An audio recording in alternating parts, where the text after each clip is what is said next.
All right, folks, welcome back to Pangburn Rock and Roll.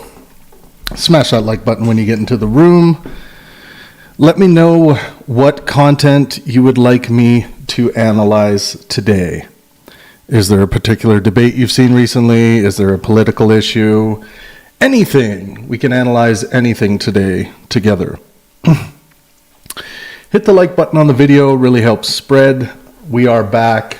I took a little bit of time off, a little bit of recovery time, but here we are, rocking and rolling again. I've been posting a lot of my virtue scorecards, which I can run for any system or any person or character, fictional or real world. These are directly related to my first book that I am currently finishing right now. And it's been interesting to see people's reactions. It seems that, not surprisingly, if the analysis matches what the person wants the analysis to look like, the scores, then they like it. If the analysis, and then they think it's an accurate system of analysis. But if the scores do not match their general picture of, let's say, an individual and where they should land on a virtue scorecard, especially considering these specific Pangburn virtues, then they don't like it and they think there's something wrong with the analysis.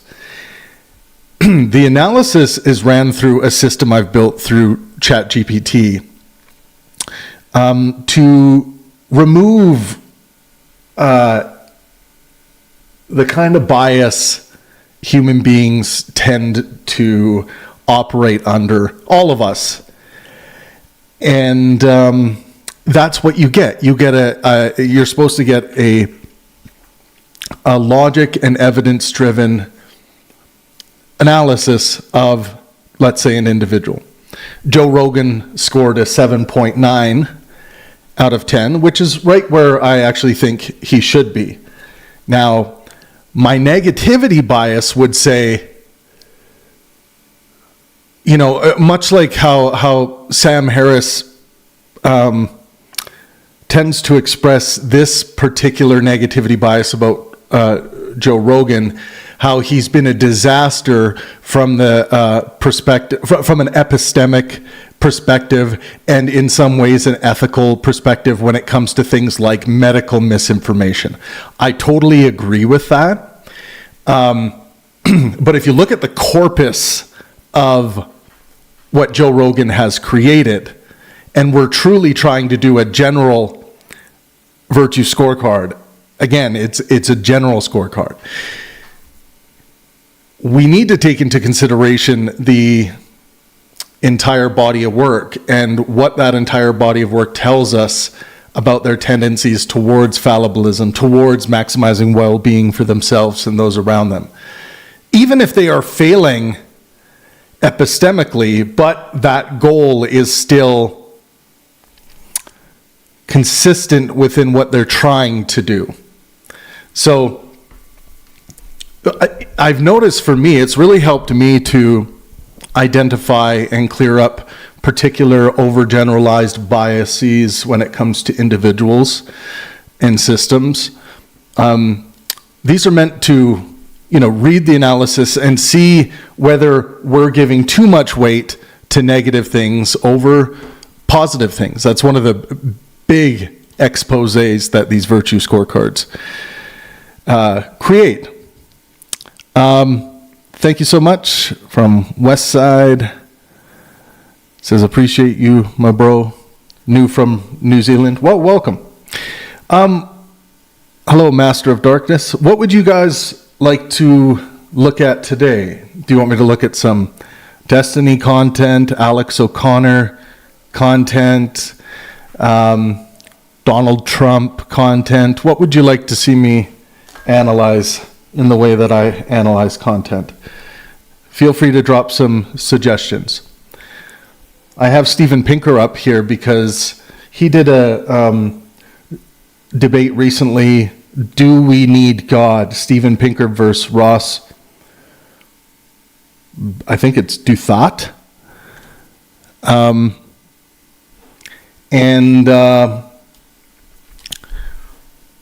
I thought we could maybe start by looking at this and listen to some of the arguments, and then perhaps run the transcript through the scorecard system. But let's maybe take a look at this one. It's 57 minutes. Is not the way that we're going to get large groups of people to come together. There's no... Wait, what was he saying? Religion is not the way that we're going to get large groups of people to come together. There's no historical evidence to suggest religion is sort of this uniquely tribalizing force. Ross, that is totally irrelevant. Cognition was designed to solve problems. It wasn't designed.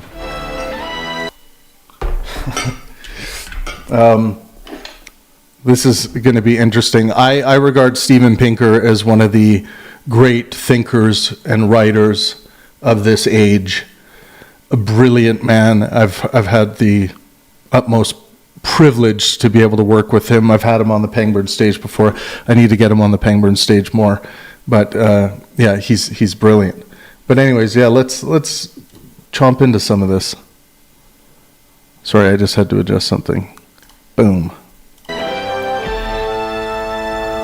America was founded based on Christianity. America's the greatest country that's ever existed, and it's because of Judeo-Christian values. Religion has a bad rap over the years. Have a religious way of understanding the world. We're always moving towards some transcendent God, and I think people are looking for God now.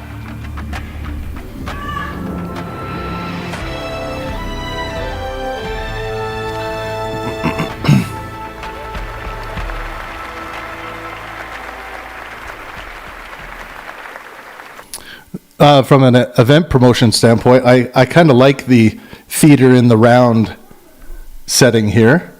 That's pretty interesting. Thank you so much for joining us for this Things That Matter debate from the Free Press. I'm Sarah Isger, editor of SCOTUS blog and author of Last Branch Standing, a potentially surprising, occasionally witty journey inside today's Supreme Court. This July, for a moral of its teachings. For millions of Americans, walking away from organization ago and steal God. ¿Quieres entrar en el mundo tech, pero no sabes por dónde empezar? Este webinar gratuito. Help support the channel, run the ads. Mr. Douthat, I'll start with you. Thank you so much. It's a great pleasure to be here, and it's a privilege to be here on the side of Almighty God, either working several years off purgatory or adding a few years, depending on the outcome of the evening's festivities. So, are we better off without God? Absolutely not. And I will offer 3 reasons out of, a near infinity of possibilities. So, right from someone who I assume, it tends to be a pretty accurate assumption that we're dealing with an infallibilist Christian most of the time, in that they believe God exists in an infallible way, in an incontrovertible way. They think it's impossible for God not to exist. So we already have some certainty signaling and posturing infallibility in the beginning by using absolutely not. That language doesn't come out of the mouth of a true fallibilist. First, you can see the last 20 or 25 years in American life as a really useful experiment. It's unusual to have a group of leading intellectuals, scholars, journalists, and scientists come together and make a very concrete and specific set of predictions about what will happen if their ideas are put into operation. And I'm speaking here about the group that we know as the New Atheists, a group to which I guess Dr. Pinker was maybe tangentially associated. These were a group of formidable intellects who argued in my own journalistic youth that if America became less religious, if we set aside the superstition around scripture and a belief in a cosmic sky daddy, enlightenment would indeed descend. Enlightenment now, right? Americans would become more respectful of science and scientific truths. They would become more reasonable in the way they dispute with one another, less polarized, less motivated by deep and profound enmities rooted in tribal dogmas and so on. And in fact, the United States did become less religious. And if you look around the United States as a whole, you will see that nothing that they predicted came to pass. And in fact, the reverse has been true. Society, under less religious conditions, is more polarized, more superstitious in all kinds of different ways. Let's play with that a little bit. I'm going to take what he's claiming. Probably he's referencing the United States, but we can look at both levels of the claim. And just one more time. The United States as a whole, you will see that nothing that they predicted came to pass, and in fact, the reverse has been true. Again, this is infallibilist posturing, certaintist posturing. The saying nothing, never, absolutely. This is the posture of an infallibilist that is moving in the wrong direction. If that language is coming out of this mind, they have what I would perceive as some bugs operating within the system that need to be stomped out. And that would be any kind of relationship to infallibility. Why do I say this? Because human beings, just demonstrably by a cognitive scientific perspective, are fallibilist in that we are descriptively open to update. It's one of our greatest features. You can call it an evolutionary feature, but it's just one of our greatest features that we are open to update. We are seeking to update to better serve our purposes, what we are driving towards. It's a delusion or illusory to believe that you are in fact infallible in some way or have some kind of infallible relationship with anything. So far, we see a lot of this posturing coming out of this religious person, Ross Douthat. So, bad posture by that standpoint to begin with. And then there was a question of, has society become more polarized, right? I believe that's the word he used. Americans would become more respectful of science and scientific truths. They would become more reasonable in the way they dispute with one another, less polarized, less motivated by deep and profound enmities rooted in... So let's see what the actual empirical data is on this.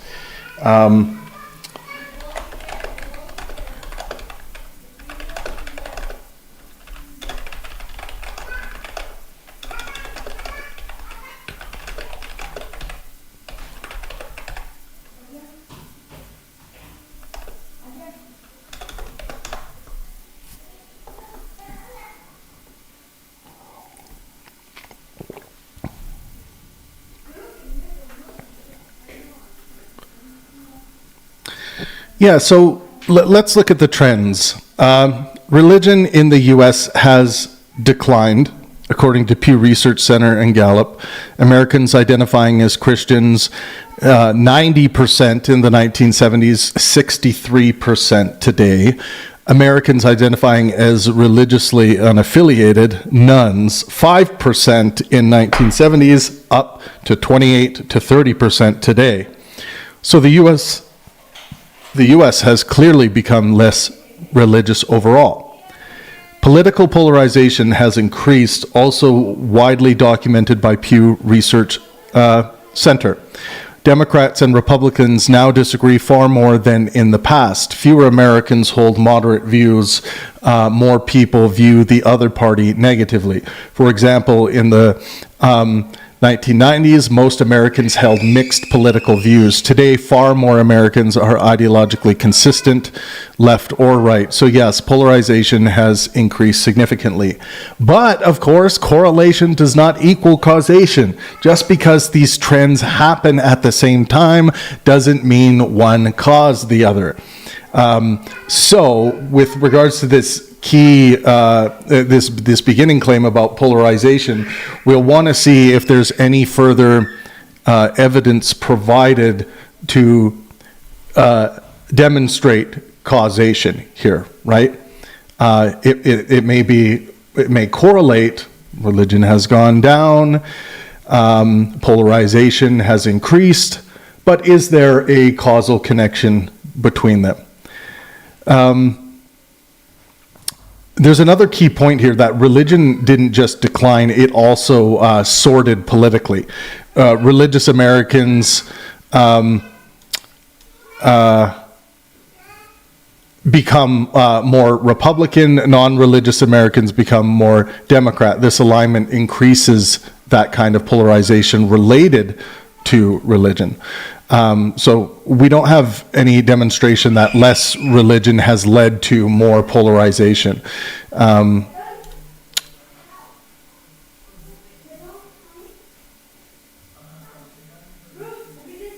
Yeah, so it could be a factor, but we would really have to really look at more evidence here. So let's continue. The causation correlation issue, fallacious way of thinking is you're going to see that come up a lot in debates, a lot in politics. And a lot when people are trying to make general, wide-sweeping arguments about something that tends to be very complicated, like when you're trying to analyze where polarization is actually coming from. You're going to need specific data, polling data, what human behavioral trends are showing us. So not just what people are saying about it, but how people are behaving. There's a lot of things you're going to want to look at. Tribal dogmas and so on. And in fact, the United States did become less religious. And if you look around the United States as a whole, you will see that nothing that they predicted came to pass. And in fact, the reverse has been true. Society, under less religious conditions, is more polarized, more superstitious in all kinds of different ways, more tribal, more filled with profound, sort of almost cosmic hatreds for one another. Now, why might this be the case? The practical reason here is that it is good for human beings to have some kind of cosmic horizon on their understanding of their own lives, their understanding of society, their understanding of the truths that underpin the society in which they live. It's good for people to believe that their moral perspective on the world isn't just sort of an arbitrary creation of a particular culture in one specific time and place, but rather that the moral law is in fact connected. I want to read this into the record too.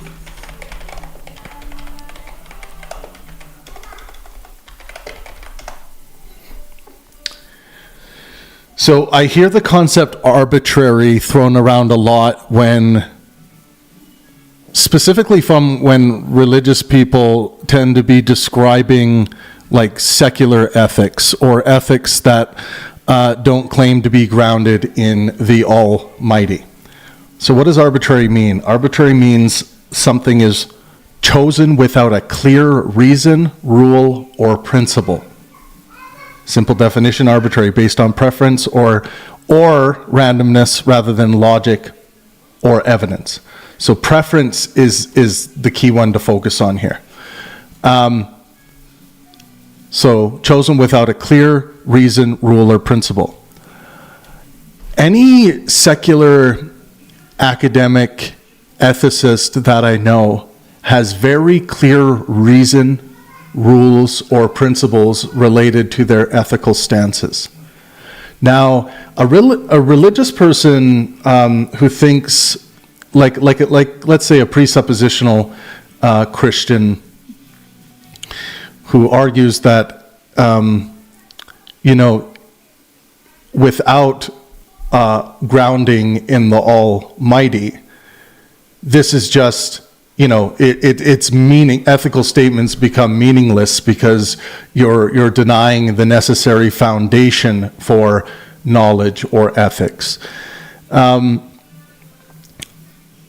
Well, I just fundamentally disagree with that. I think we can demonstrate that we can be ethical and ground our ethics in the same way that Christian ethics and any other ethics are grounded.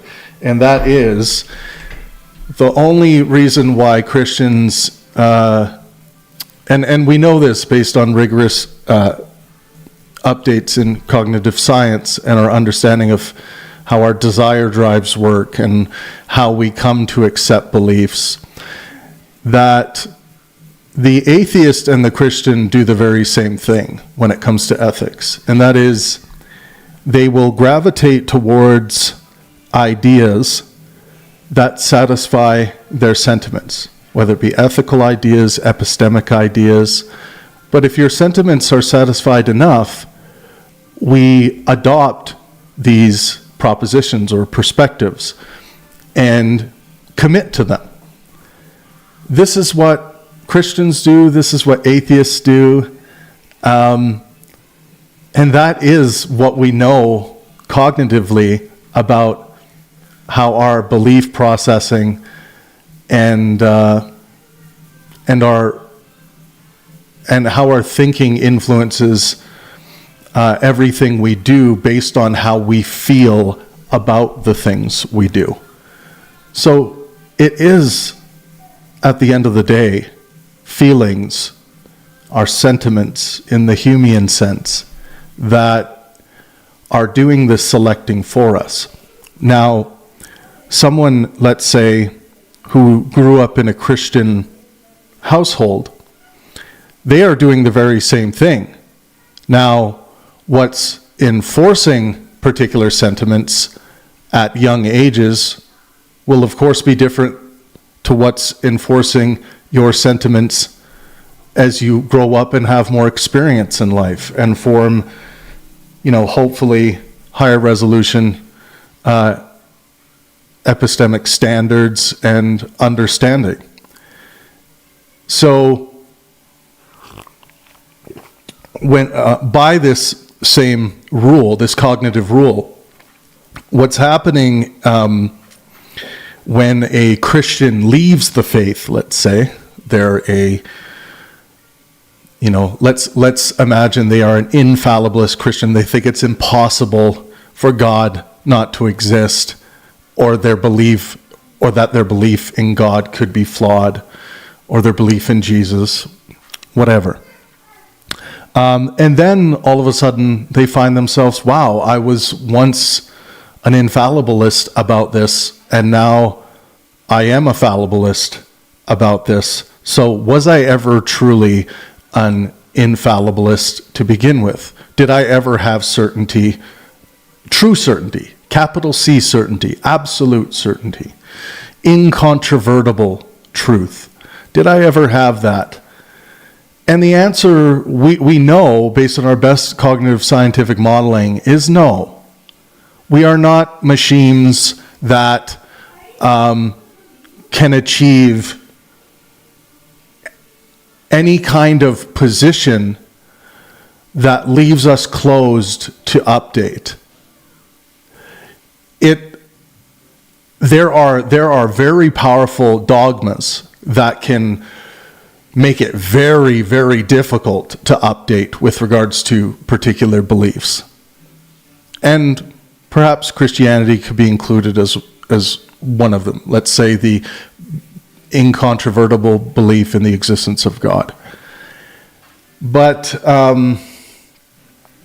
of course we know that as much as we might feel that those doors are shut, and how deeply we feel infallible and absolute about this particular truth, that can of course all come crumbling down simply by fallibilism unlocking those doors and perhaps even kicking them open.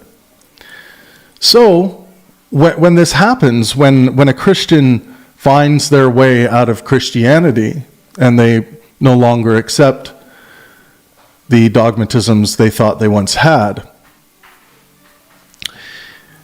their feelings about those propositions have changed. This is what caused it. Whatever caused their feelings to change, whether it was an argument from Richard Dawkins, whether it was the suppression of their sexuality, whatever it was, their feelings changed about those propositions. And that's ultimately why they left the faith. If the feelings wouldn't have changed, they wouldn't have left the faith. This is how our cognition works. It's a simplified model I'm delivering to you. Much more rigorous if we wanted to get into the specifics of how the cognitive circuitry works in relation to our sense-making apparatus and our memory and our desires, our desire drive. But this is the reality of what goes on. Why Christians lose their faith, come back, why an atheist would now all of a sudden find an incontrovertibly true faith in the existence of the Christian God. Same thing. Ultimately, their feelings changed. So if a presuppositionalist is ever trying to argue that they are different, their knowledge grounding is different than how your grounding functions, even though they believe they have this absolute grounding in the absolute, in the, let's say, the highest achievable standard on the hierarchy of knowledge, and that is God as the groundwork. If you look below that, because that isn't the fundamental layer, we have to look at what's cognition doing, what is our mind, how is this being produced by our mind. Then we realize that all human beings are doing the same thing. We have the same engines. So we're all equally just operating based on how we feel about propositions.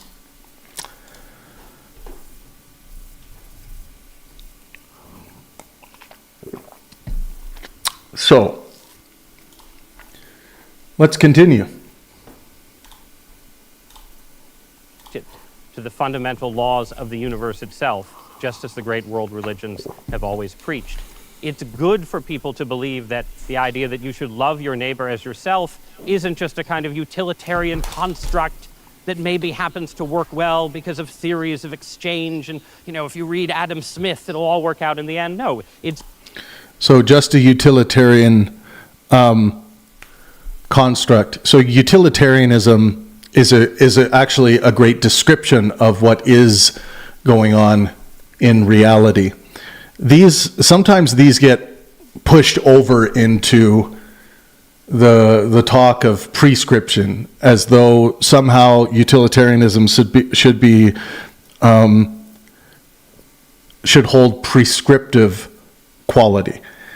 I don't think so. I think it's just showing that by way of our sentiments, how we feel, we are seeking utility based on those feelings. So you're going to hear utilitarianism come up a lot, or people will say that it's just utilitarianism, or that it's just your feelings creating what is good and bad based on your view. It's like, yeah, that's descriptively the case. And whatever kind of moral scenarios you want to throw at someone, some kind of disgusting act, right? Someone will say, oh, so then this disgusting act, if I felt a certain way about it, it would then be good to do that disgusting act based on my view. Yes, but there are other moral agents who would, of course, disagree with you on whatever disgusting act we are debating or analyzing. So I hate to break it to the people out there who believe they have like the object of morality to measure against, to know if they're doing good or bad in the world. You don't. That's never been demonstrated to be the case. The Christian Bible, the Christian God has never been demonstrated empirically to be the source of bridging the is-ought gap, let's say. So yeah, it is feelings.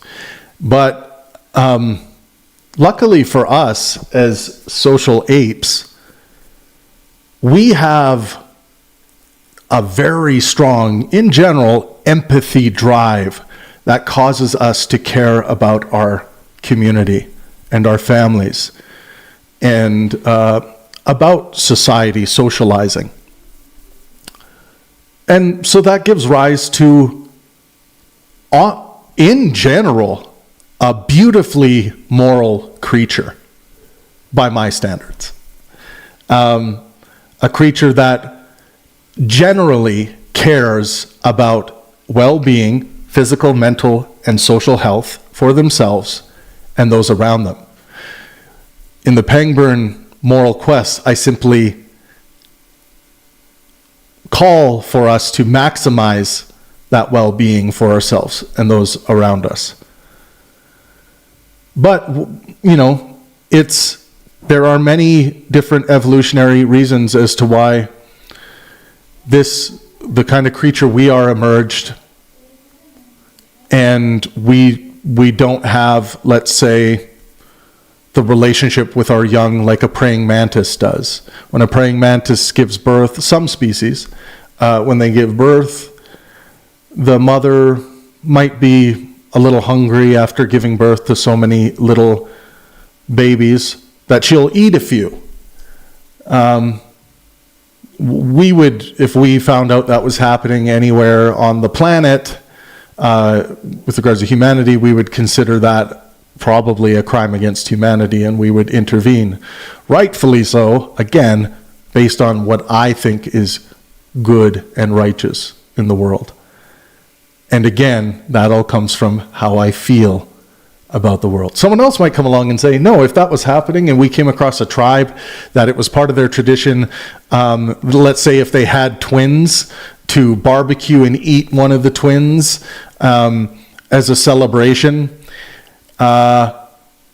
someone might argue, no, that's just their culture. So we shouldn't interfere because ultimately it's their feelings versus ours. And of course, I would fight them on that based on my own feelings-based ethics. That's the game we're playing here.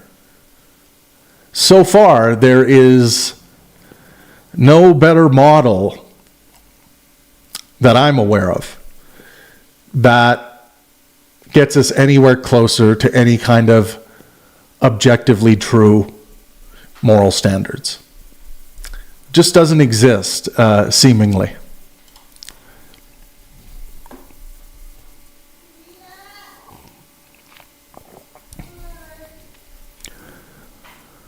Someone like Joe Rogan says he's fallible, but his actions are always so certain.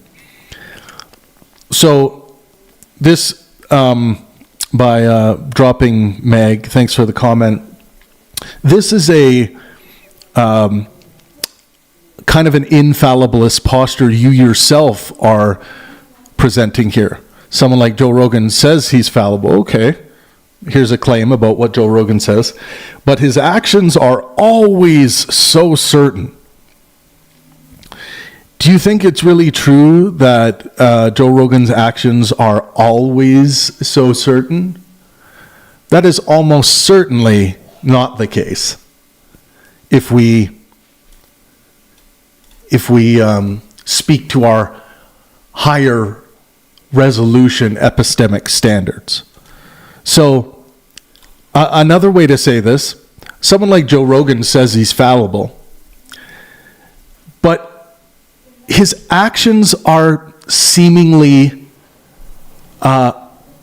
always so certain based on what I have heard from Joe Rogan. You're already going up by including fallibilist language in your statements. You take on such a large burden of proof here, and yeah, it's certainty posturing. So I would suggest moving more towards fallibilism when you say things like this. And this is an empirical claim, right? His actions are always so certain. How would we go about demonstrating the empiricism of that claim? You'd want to include some evidences. You would want to include your justification as to why you believe that.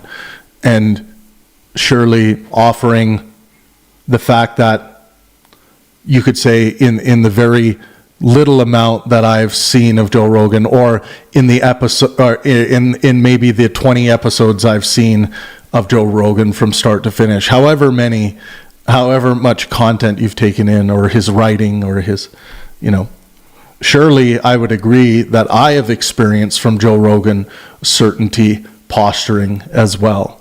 Let's say I saw something recently where he had a very strong posture of certainty towards, like, well, if you don't accept these crazy things about, men are women and women are men on the left, they kick you out of the left. And he's just talking, like, he's generalizing political statements, which, that alone there is a certainty posture there that he doesn't go on to demonstrate with statistics, statements, any kind of evidence. So,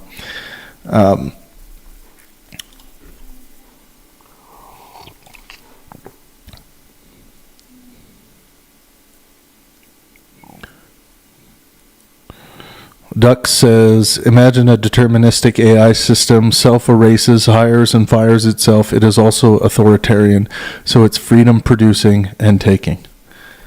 Interesting. All right. Shall we continue? There's a lot to pick apart here. It's good to believe that you should love your neighbor as yourself, because your neighbor is made in the image of the creator of the cosmos.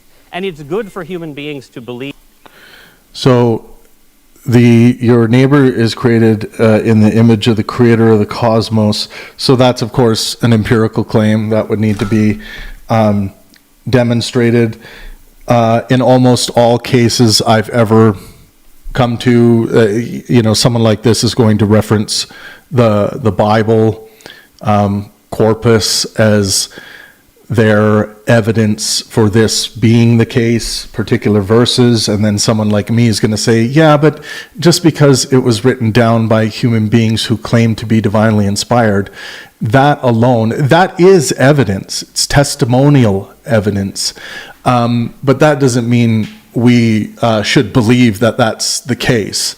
It would be like if someone wrote down, something like, then I saw above me, let's say they wrote it down on X, then I saw above me 1,000,000 frogs flying through the air. These frogs had wings like eagles. And it was a miracle. Of course, it would be reasonable to say, okay, we have a testimony here. Let's say we follow up with them and they're like, yeah, this is what I saw. I don't know what to say. And then we would see if we could collect any, maybe there was some feathers. We would find a lot of feathers where they flew over, or like frog feces or something. Like, try and collect some evidence. It was 1,000,000 frogs apparently. Try and collect some evidence. But if all that came up, if we came up with nothing in that process, we of course wouldn't be justified to believe that 1,000,000 frogs with eagles' wings flew over this person. So yeah, this needs to be demonstrated. There have been many different kinds of arguments throughout the history of mankind that have tried to demonstrate these kinds of seemingly otherworldly, godlike claims, and so far I've seen nothing that even adds a shred of plausibility. I agree as a fallibilist that it's at least possible that what this man just said about, your neighbor being created in the image of God, it's at least possible that that's true. But possibility ought not weigh into our epistemic standards. What we want to look at is plausible things with regards to our epistemic standards. If they're not plausible at all, if they're just possible, then everything that could ever be uttered would need to be weighed in our epistemic standards. And I'll give you an example. Here's the proposition. Michael Jackson is currently moonwalking across the universe, but he's on the other side of the universe. We wouldn't be able to detect him. I would say that ought not weigh into our epistemic standards, that claim, unless it is shown to be plausible at any level. Maybe we had evidence that Michael Jackson zoomed off, good evidence that Michael Jackson didn't die and he zoomed off in a light speed spacecraft, or let's say faster than the speed of light spacecraft into an actual wormhole.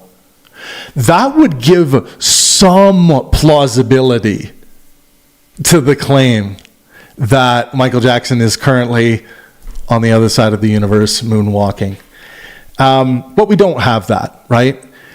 And we also don't have reasonable justification to say that that's impossible. Everything we understand about quantum mechanics allows that possibility, even at that level. And even if we didn't have quantum mechanics, just because we can't come up with a way that could be possible, it doesn't mean it's impossible. It would be fallacious to say, if we can't think of a way that could be possible, then that means it's impossible. Just because we can't think of a way something could be possible, that doesn't warrant that just because this ape species can't think of something, that means it can't be the case. How arrogant is that? And how arrogant of an epistemic posture is that to carry? I mean, it's at least possible that an alien civilization could come down and show us how anything we thought to be impossible could be possible. That's at least possibly possible. You get what I'm saying? So don't get into the game of claiming things to be impossible. It's ridiculous. And don't play this epistemic game where you're starting to filter just simply possible things through your epistemic standards. It's silly to do that. Just because something's possible should not warrant that energy being put into analyzing something epistemically. However, if there is any level of plausibility to the proposition, then run it through your epistemic system. That doesn't mean it's going to be demonstrable by your truth standards and your standards of justification, and that you're actually going to accept the belief in that thing. But,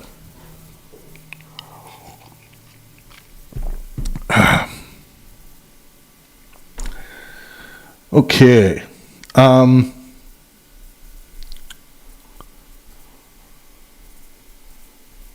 Where is my stream settings? There we go.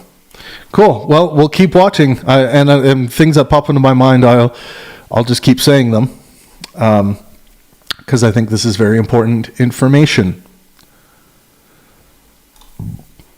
Believe that human life itself has a special and particular value, particularly in a moment when digital technology and artificial intelligence threaten to make many human lives feel almost obsolete.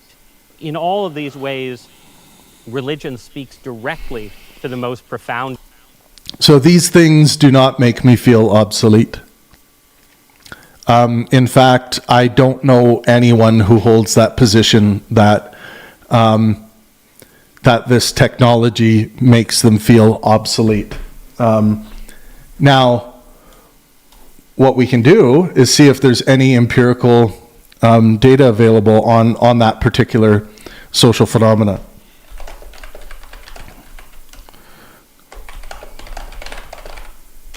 Do we have any evidence to suggest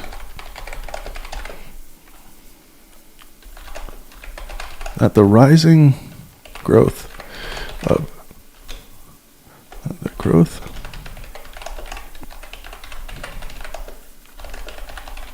making feel obsolete.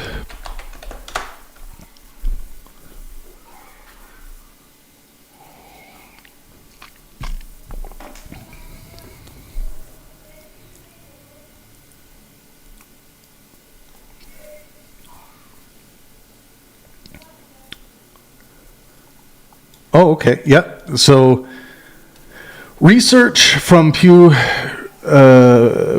Research shows many workers believe automation will reduce jobs. People in routine or manual jobs report higher anxiety about becoming unnecessary. Okay. Older workers often report greater fear of being replaced. For example, truck drivers can fear autonomous vehicles. Customer service people can fear AI chatbots. Artists and writers can fear generative AI. This can create a psychological feeling of machines can do what I do. Am I still needed? Meaning and purpose research. Some psychologists argue that work is a major source of identity, purpose, and social value. When technology threatens that, people may feel replaceable, less valued, less necessary. This is sometimes called technological alienation, automation anxiety, meaning displacement, social comparison with AI. Newer research is starting to show people comparing themselves to AI, feeling less creative or less intelligent. For example, AI writes better than me, AI draws better than me, AI knows more than me. This can trigger reduced confidence, reduced sense of uniqueness. But there's also strong evidence for the opposite. Technology also creates new jobs, enhances human capability, increases autonomy, expands creativity. For example, YouTube creators didn't exist 20 years ago. AI-assisted creativity, remote work opportunities, new scientific fields. Historically, Industrial Revolution carried the same fears. Computers carried the same fears. The internet carried the same fears. Yet humans often adapt and find new meaning. The most accurate conclusion here, some people do feel obsolete. There is survey and psychological evidence for this, but it is not universal. Technology also creates new meaning and roles. So the best answer here, technology can make some people feel obsolete, especially during periods of rapid change, but historically humans adapt and often new forms and find new forms of purpose. So let's listen once again to the statement here. Let's go. Actually might change the thumbnail for this live stream. Someone said cursed thumbnail, and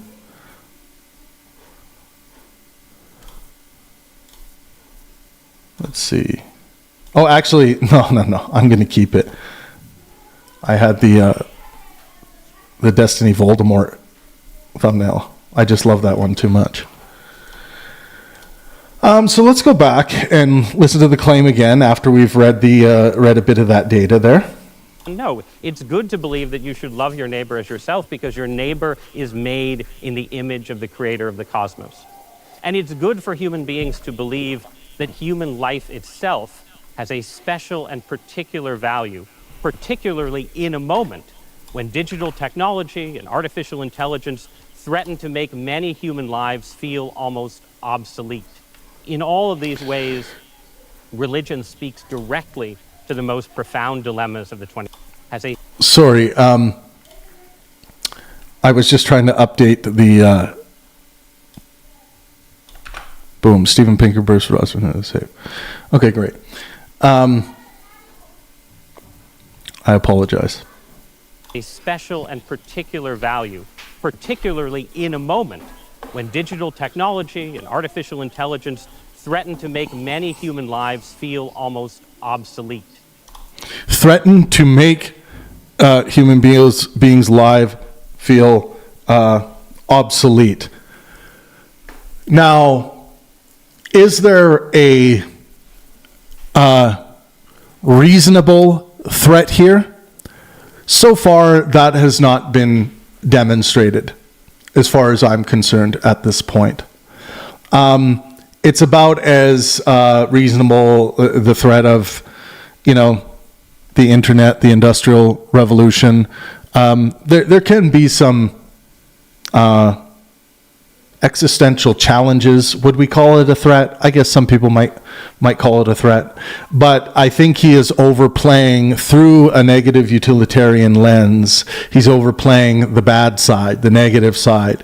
And a complete thinker in these situations would want to also reference the positive utilitarian side, which is what we read kind of after we read the negative side.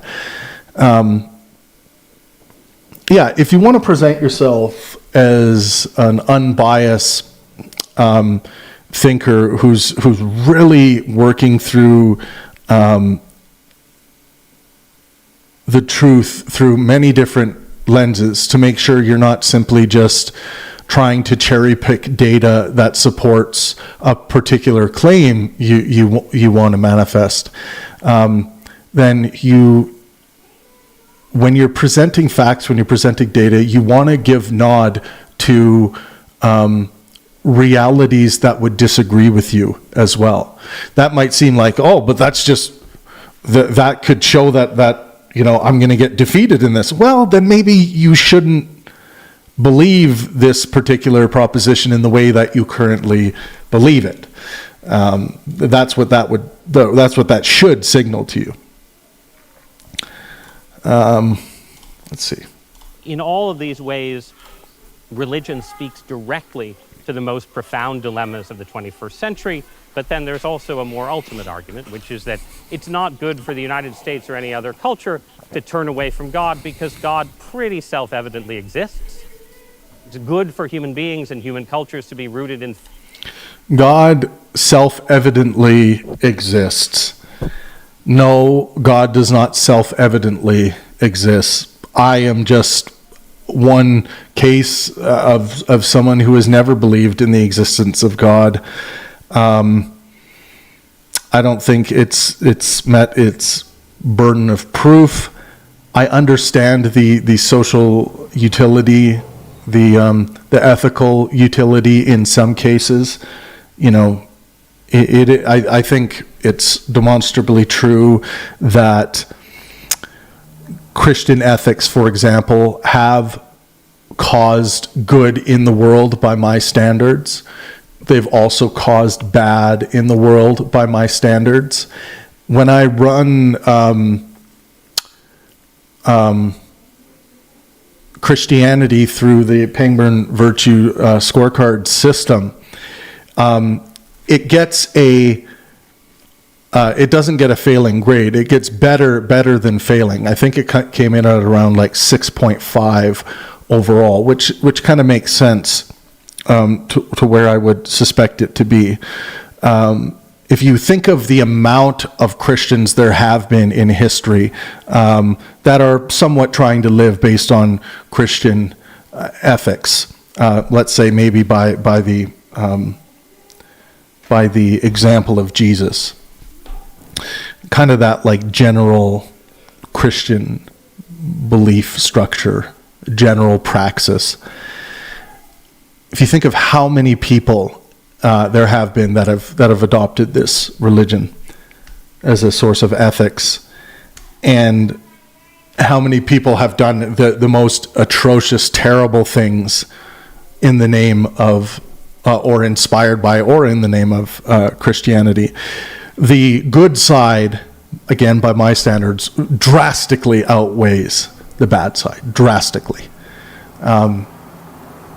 You can think of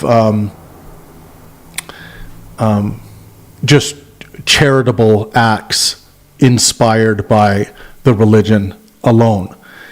And of course, this is coming from someone who has great epistemic issues with so many things claimed by the religion. But we should be able to also look at the weight of good versus the weight of bad. Crusades, very bad, very bad.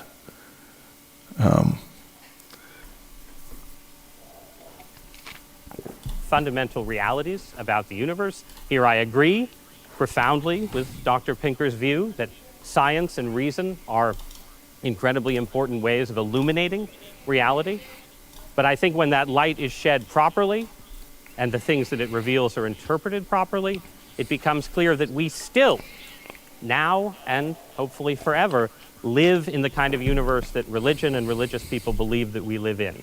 A universe created and ordered for our existence, designed with us in mind. We have value because the mind that creates. So I'm not going to stop and go through every single thing, because I'm going to have the same criticism for a lot of these religious claims, right? And people can just go back and listen. The universe intended us to be here from the beginning. Thank you. Dr. Pinker, I'll reverse the question for you. Is Mr. Douthat right? Are we better off with God?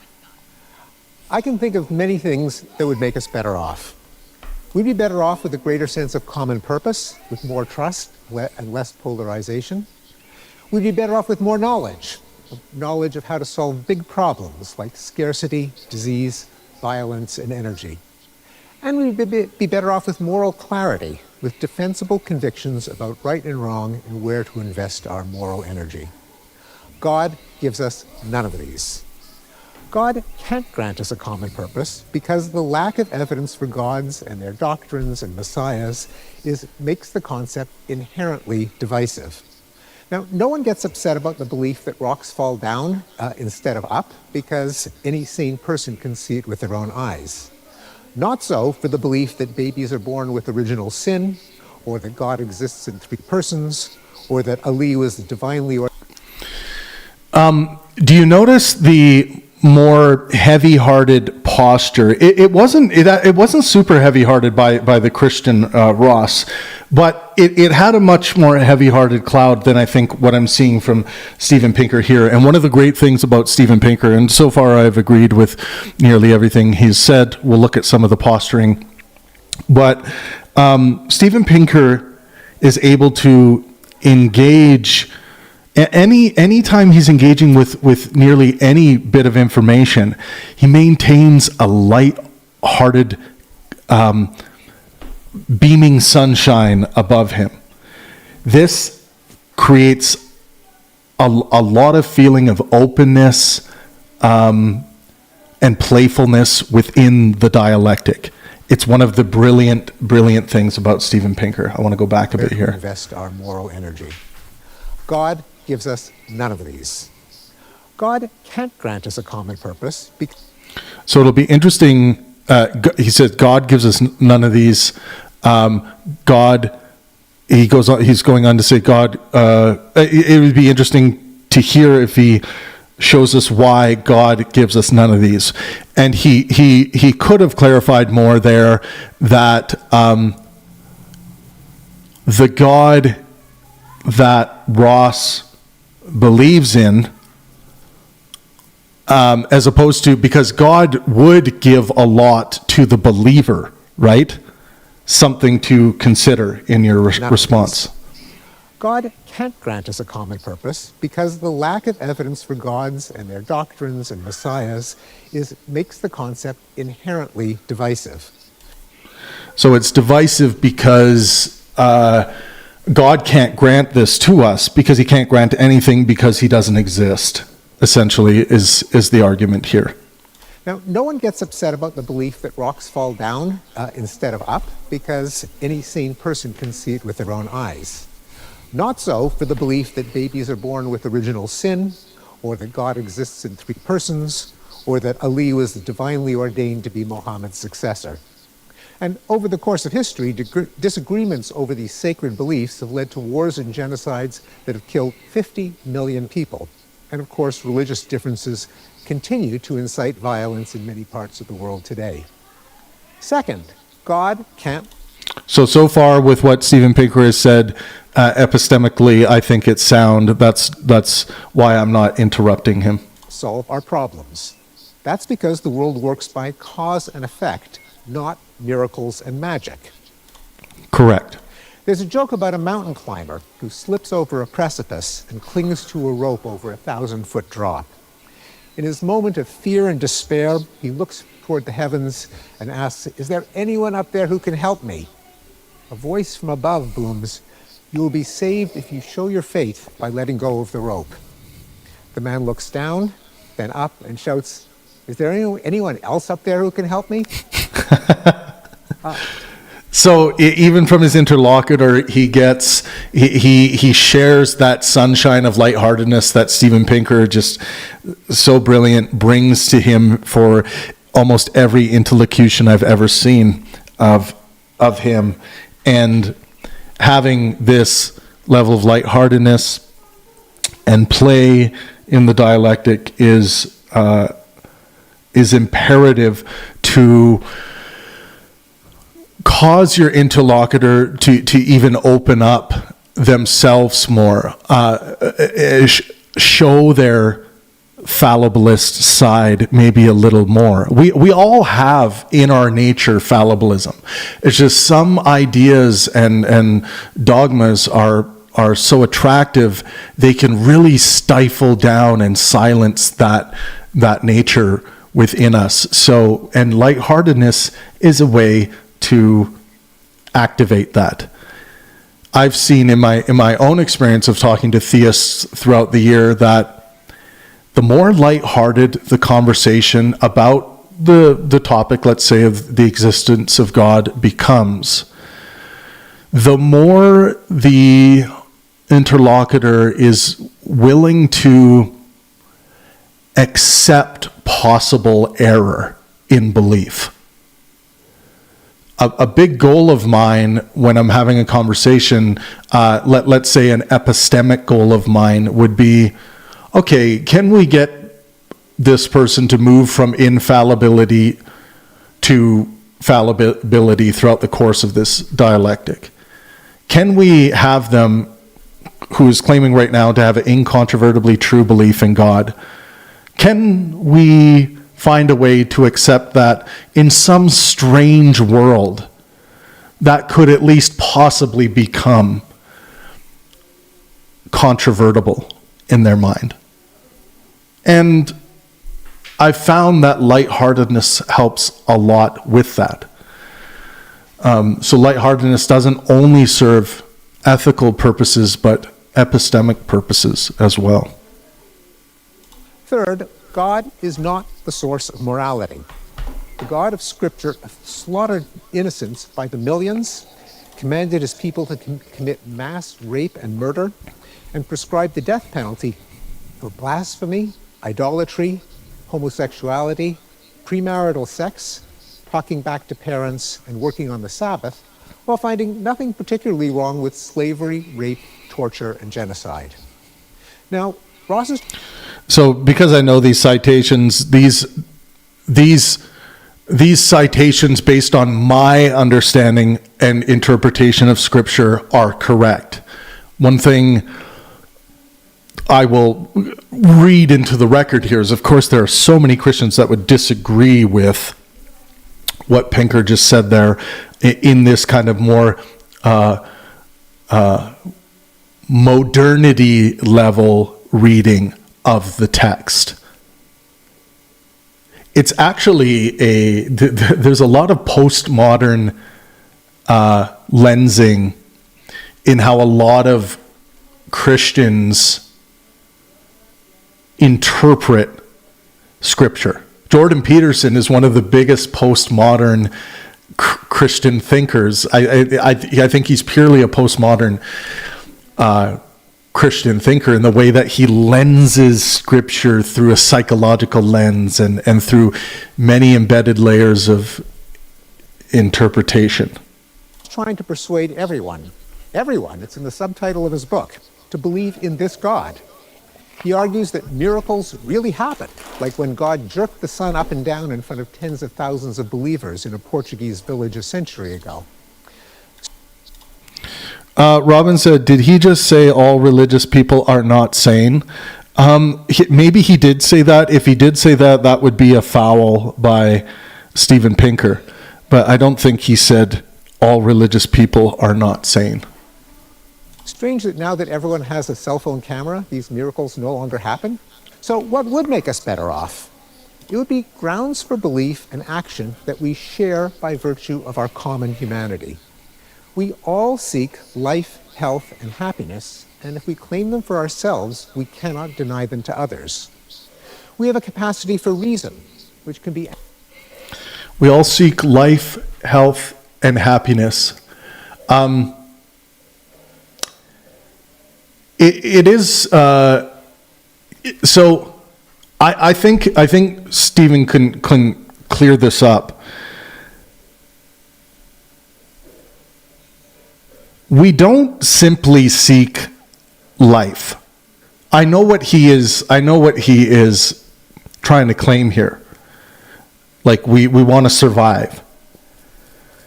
We don't simply seek life. We do seek health universally. And when I say that, of course, there are some not of sound mind that would not seek health. But it's a very universal human principle to seek physical, mental, and social health.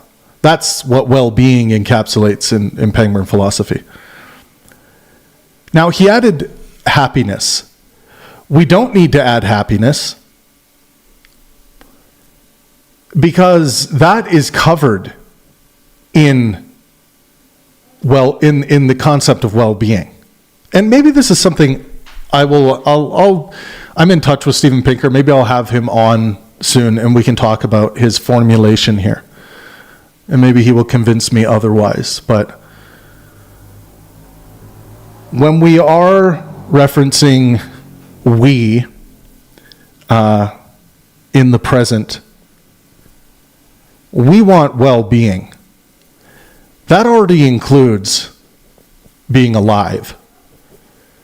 When you're dead, you're no longer being. So there's no well-being. But well-being actually includes being alive. So Pinker doesn't need to say life, health, and happiness. Well-being is this beautiful suitcase term that encapsulates, at least in the definition and formulation I use, that I think is consistent with the way we use it in medical science and in our highest schools of learning. This would include physical, mental, and social health. Now, someone can also say, if we're being less specific, health, like Pinker just outlined, because all of those things we listed are health. So if he said here, we all want health. And again, you can't be healthy if you're dead. So it should be accepted that when we're talking about being healthy, we're talking about being alive. And well-being would, of course, include the things that cause positive outcomes for our physical, mental, and social health that we pursue, like raising children, anything within the purview of our desire drive. Amplified by education, science, and free inquiry. This gives us a common mission: to apply science and knowledge to reduce suffering and enhance flourishing. We know this can make us better off because it has made us better. By enhancing or maximizing flourishing, I like to use well-being because I think it's a great term that encapsulates really what we could ever hope to want. We don't need to make mention to the negative utilitarian side of reducing suffering. Reducing suffering is simply a byproduct of maximizing well-being. We ought focus on the positive utilitarian goal, not the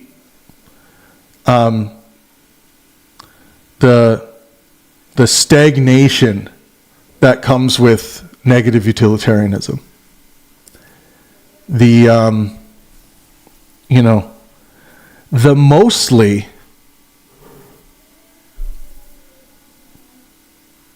or should be viewed mostly as an uninvited guest with regard to our current situation on this planet. Negative utilitarianism performed a necessary goal for our survival. The hyper suffering avoidance calculus, worried about what might be around the corner, worried about whether a predator might be watching us. These are ways of operating that can cause unnecessary detriment to our well-being. Now, that's not to say there can't be mistakes on the positive utilitarian zone, but that positive move, that goal, is already taking into consideration rocks that you might trip on down that path, and weighing that proportionally to the goal. But the pursuit of the goal is the main thing.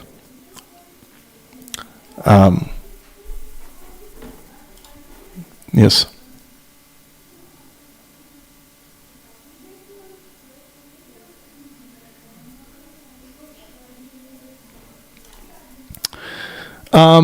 VGO says, so is there a committee of sorts, or does he do the grading himself? So you're referring to the Pangburn Virtue scorecards. I do grading myself, but the cards you're seeing that I release to the public, these are done through a system I've built through ChatGPT.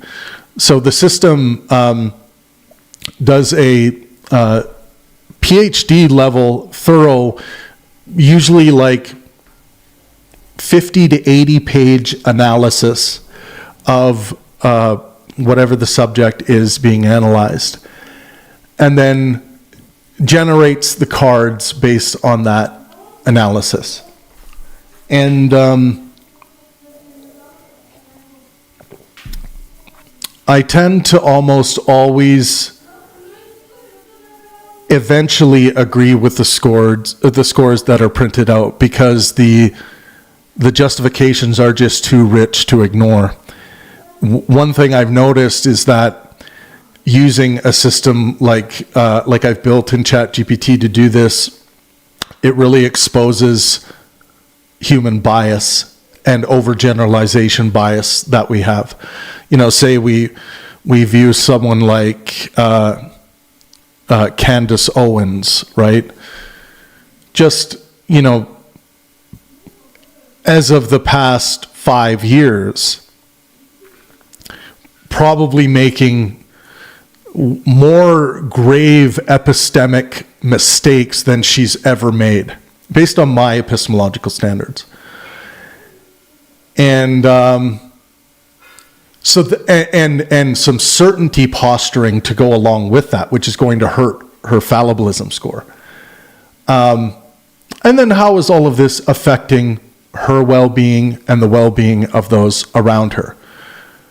So a lot of people, because of the current state of Candace Owens and, going down some like Holocaust revisionism lines and things like this, they want to see her score be a failing grade. They expect to see someone failing, like, a 4 out of 10 overall failing grade. But a 4 out of 10 overall is not far removed from Genghis Khan, who's sitting at a 3 out of 10. So then the question is, and it really puts things into perspective, how bad is Candace Owens in your mind? Let's say you're someone who doesn't like Candace Owens. How bad is she compared to Genghis Khan? Or how virtuous, a more accurate question to what we're analyzing, how virtuous is Candace Owens when comparing her to Genghis Khan by the standards of the 6 Pangburn Virtues and Maxims? So I do find that negativity bias it tends to be the bias that I see given being given heaviest weight when people are responding to or reacting to scorecards. It's like Joe Rogan. That was a big one. Joe Rogan got a 7.9 out of 10. And let's say you're someone who had a family member die due to COVID vaccine misinformation. You're probably going to look at him as one of the perpetrators of misinformation, or depending on what you believe, disinformation, relating to vaccine hesitancy. And I understand that. It's completely reasonable to feel that way about Joe Rogan with regards to that issue. But when we're looking at the overall general virtue analysis of the individual, that, of course, things like that will, of course, weigh into the scoring. But how much it weighs into the scoring, there may be a disagreement between you and the system.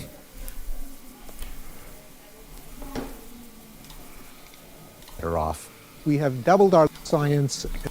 By the way, I must say it's beautiful to listen to. No knock on Ross, but Steven Pinker's one of the great minds in human history, I believe. So it's beautiful and brilliant to listen to this. And free inquiry. This gives us a common mission: to apply science and knowledge to reduce suffering and enhance flourishing. We know this can make us better off because it has made us better off. We have doubled our lifespans, decimated poverty, and slashed the toll from crime, war, and accidents. No thanks to God, nor to an indifferent universe, but rather to human reason applied to human flourishing. When he says no thanks to God here, this is not careful enough. Steven Pinker needs to say no thanks to any literal God that is believed to exist. He can clarify that. When he says no thanks to God, you're going to be interpreted as saying, including those who believe in God. Of course, like, even if you believe God's a myth, it can be an animating force for good. So this would be a misstep by Stephen here in his opening. Thank you. Everyone in this room is better off than King George III was 250 years ago. Electricity, antibiotics, refrigerator. King George, everyone here is better off than King George III. I don't know about that claim. You're going to list all of these technological upgrades, but, I'm surprised the audience didn't laugh at that. Better off, you're going to want to qualify that. Better off as the richest, perhaps most wealthiest man on the planet 250 years ago. There are so many people in the United States that don't even have access to health care. So it's that one kind of caught me off guard. Ubiquitous cell phones. And yet, only 44% of Americans say they are. She cited cell phones in that list of why you're better off than the king. I don't know. Very satisfied with the way things are going in their personal lives. The lowest in Gallup's history, going back to 2001. But Americans who go to church every week buck that trend. They're significantly more satisfied with their lives than those who don't or who only sporadically attend. What do you suspect is the reason for that correlation, Dr. Pinker? Yes, there is a correlation between religious observance and happiness and other positive traits. It's not based on God's existence or his morality, but kind of based on social science that religious observance is correlated with some positive outcomes. Beautiful answer. So a few things about it. First of all, it is a correlation. It does not show causation. It may just show that. Correct, and we pointed that out earlier with Mr. Douthat's opening. Happy people like to do stuff. They go to church, they get out, they give blood, and unhappy people tend to withdraw and disengage. Now, there's some very weak and squishy evidence for causation, but it doesn't come from belief in God. It comes from the socializing, the multi-generational contact, the morally engaged community, the social trust. And we know this because if you look at the atheist spouses of religiously observant people who've been schlepped to services and to the church affairs, they're just as happy, they have just as many positive outcomes. So a way to sum up that research is it's not the faith, it's the fellowship. Fantastic. It's not the faith, it is the fellowship. So the question here would be, though, is it not the faith as the primer for this kind of fellowship? This uniting fellowship? I think it is true what Pinker's getting at here, in that if you had some other kind of social club that was contributing towards a large, a seemingly large goal, communal, the pageantry, all of that stuff, would this yield high levels of happiness? Sure. But removing the primer, removing God as the reason, surely that would have some impact on the impact of that socializing, you would think.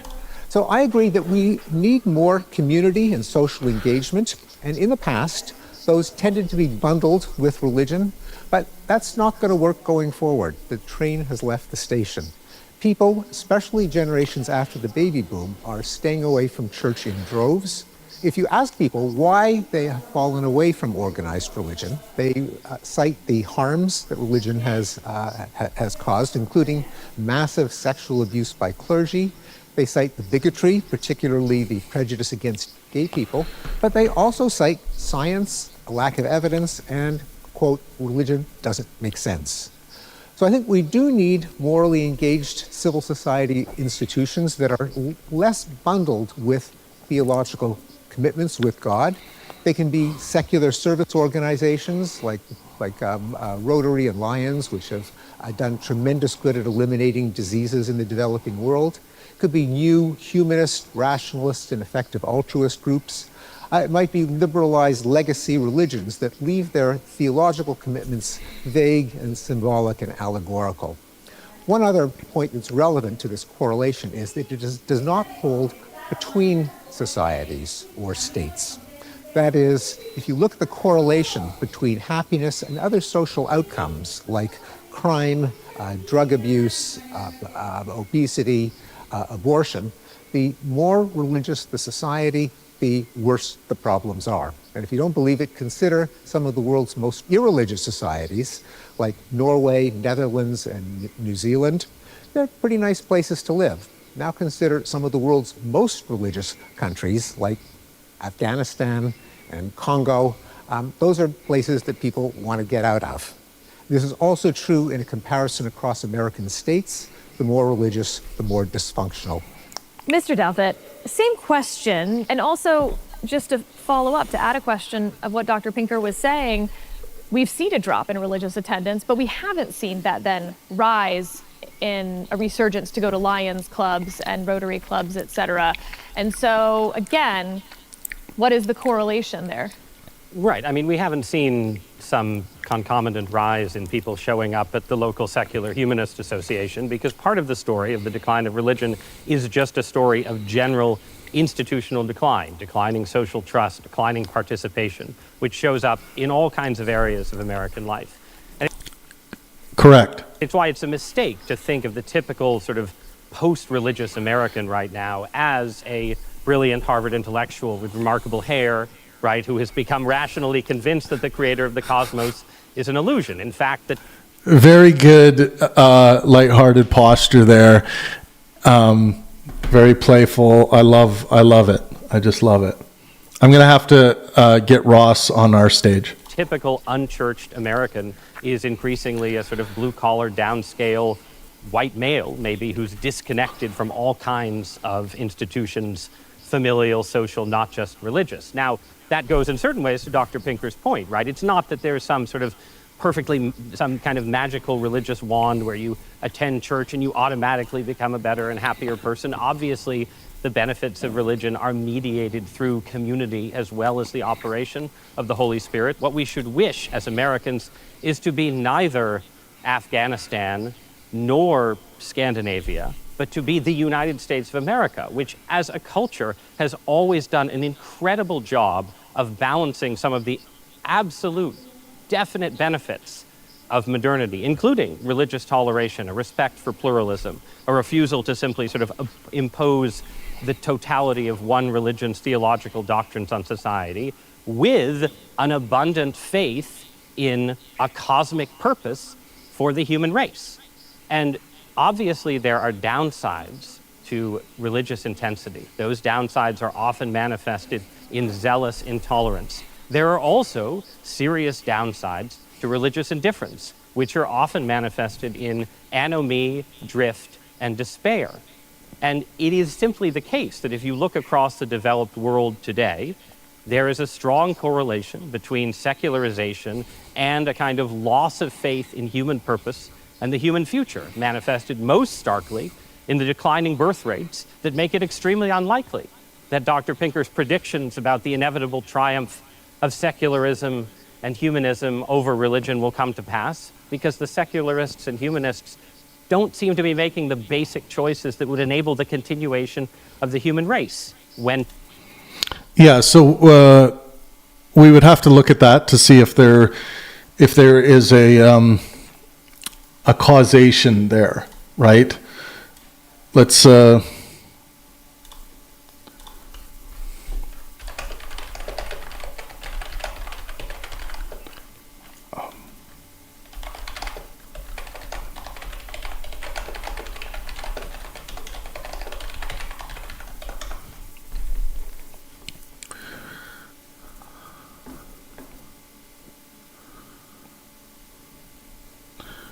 So yeah, the causation is complicated here. Religious people tend to have more children. Studies from Pew Research, Gallup, and demographic researchers consistently find more religious people have more children, less religious people have fewer children. Atheists and agnostics tend to have the fewest children. For example, highly religious Americans have 2 to 2.4 children on average. 2.4 children. Moderately religious, 1.7 to 2.0, and non-religious, 1.3 to 1.6. This pattern appears in the United States, Europe, Canada, and many other countries. So the correlation is strong. Why this happens: religious values often encourage family formation. Yes. So there's more of a motivation to have children. Religious communities support parenting. Religious communities often provide social support, childcare networks, family-oriented culture. This can make having children easier and more appealing. Lifestyle differences. Less religious populations tend to marry later, focus more on careers, prioritize personal autonomy, live in urban areas. But is it causal?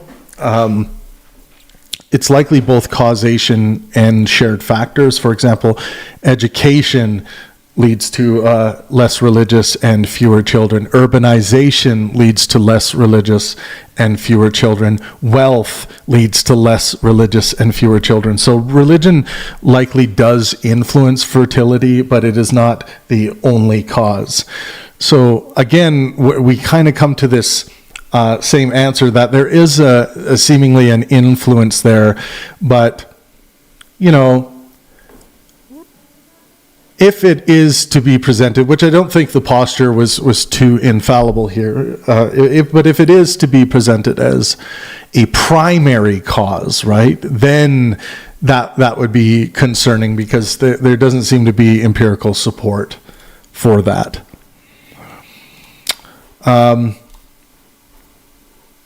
Wow, this is really good. I really like Ross Douthat. I'm going to have to get him on the Pangburn stage. Perhaps Ross and Stephen Woodford of Rationality Rules would be a great matchup. I'm not sure if they've already spoken before, but of course it would be different on the Pangburn stage. People believe that human beings exist as things unto themselves, not just bundles of synapses and nerves stuffed together in a meat package destined for some kind of evolutionary optimization. When people believe that the awesome power of the human mind, again, eloquently unpacked across multiple books by Dr. Pinker, is in fact so powerful because it stands in a real relationship with the design of the cosmos, not just sort of it's not just sort of a pleasant accident, comrade. So again, we've already addressed the epistemic issues I have with the religious claims, so we'll pass through it. That this jumped up ape from, millennia ago was able to penetrate all the profound mysteries of the universe. No, it reflects the reality that our minds exist in a real relationship with the structuring and ordering principles of the universe. Those are both true beliefs, but also powerful beliefs for the sustaining of human civilization. Let's take some questions from the audience. Something that's going on here is like, yeah, they're having an opportunity to present their information right now. We haven't seen the back and forth, but it's been such good faith, helpful communication of their ideas. Anthony Gross has a question. If you would stand up, Anthony. Yes, so my name is Anthony, and I was raised Catholic, and my family's been Catholic for generations. And sometimes when I debate with friends, or I just think to myself, something I struggle with, if I was born in a different country or different region, I probably would be a different faith. And so if faith is often an accident of birth, how can someone step outside of what they're raised in and evaluate it honestly? I don't think that this specifically applies to religion alone, though. Almost all of the beliefs that people hold dear and that people... But the question wasn't whether it applies to religion alone. So we're a bit sidestepping the question here, at least to begin with. Base their lives and convictions upon, and those include fundamental political beliefs, belief in democracy and human rights. They include sort of interpersonal beliefs, beliefs about the nature of sex or romantic love that might guide your dating life. All of these beliefs are inherited, right? And part of being a rational and serious human being is recognizing that and being able to at least try to partially step outside and say, yeah, you absolutely should not just be a Catholic because your parents were a Catholic, any more than anyone should just be a liberal Democrat or a believer in the principles of the Constitution just because your parents held those beliefs. You need to be able to rationally articulate the things that you believe and try and make some kind of assessment of whether it makes sense to stick by those beliefs.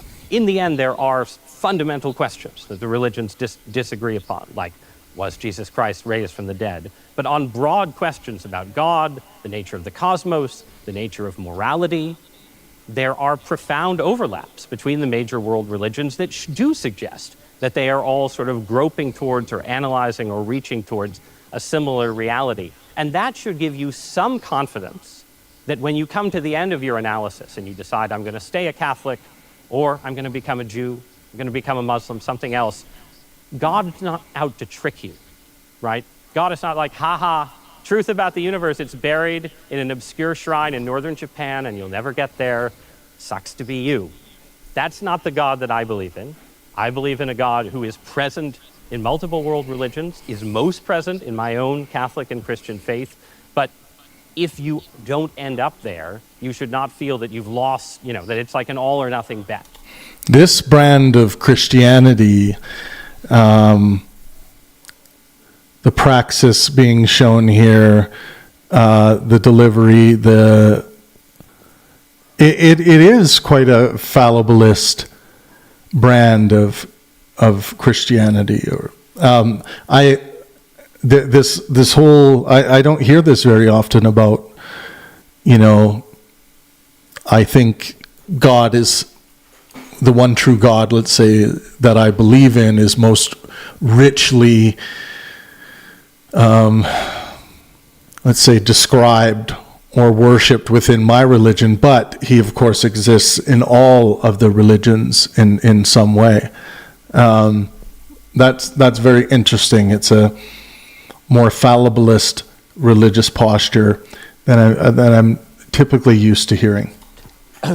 Whereas many religious dogmas really do depend on your particular upbringing. That is present in my own Catholic and Christian faith, but if you don't end up there, you should not feel that you've lost, that it's like an all or nothing bet.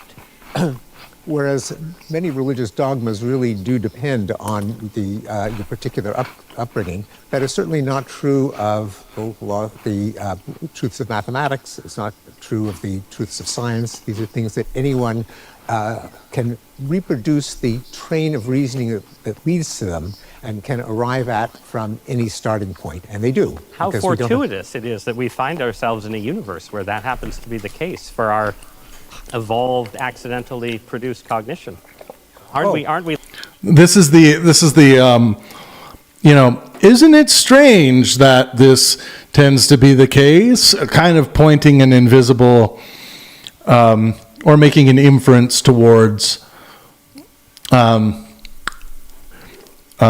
you think that makes a stronger case that God could be in the works here? Be lucky. No. Our cognition was designed to solve problems, and if you look at people who... Wasn't designed.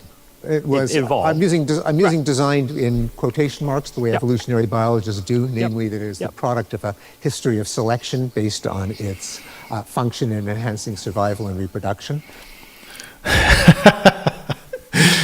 They're okay. We get a little sharp exchange there. Passionate, maintains good faith, helpfulness. I love it. Yes, design as a concept in relation to nature is something that sounds religious in nature. If you don't read a lot of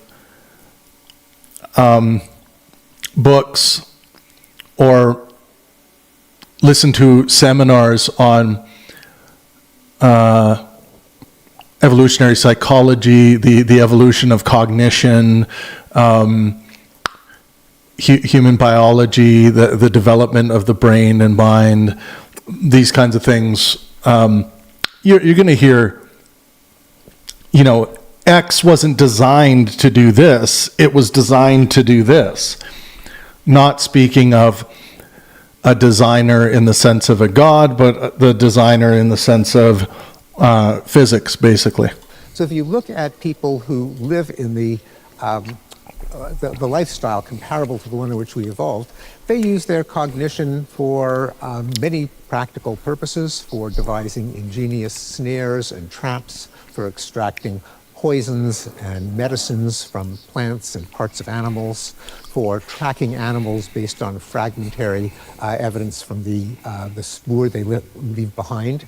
When it comes to the actual truths of DNA, the Big Bang, tectonic plates, people don't have an innate faculty for divining those truths. They get it through the scientific method, empirical verification, trial and error, and most people, most of the time, can't divine those truths precisely because we weren't selected to appreciate hidden laws of nature at that level.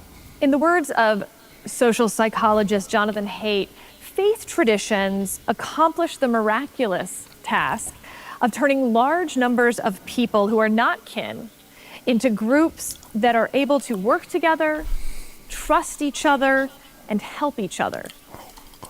So does sports, right? Sports teams. Another example. And that sounds a lot like what we expect from government. Theater. Government, voting tribalism, things like this.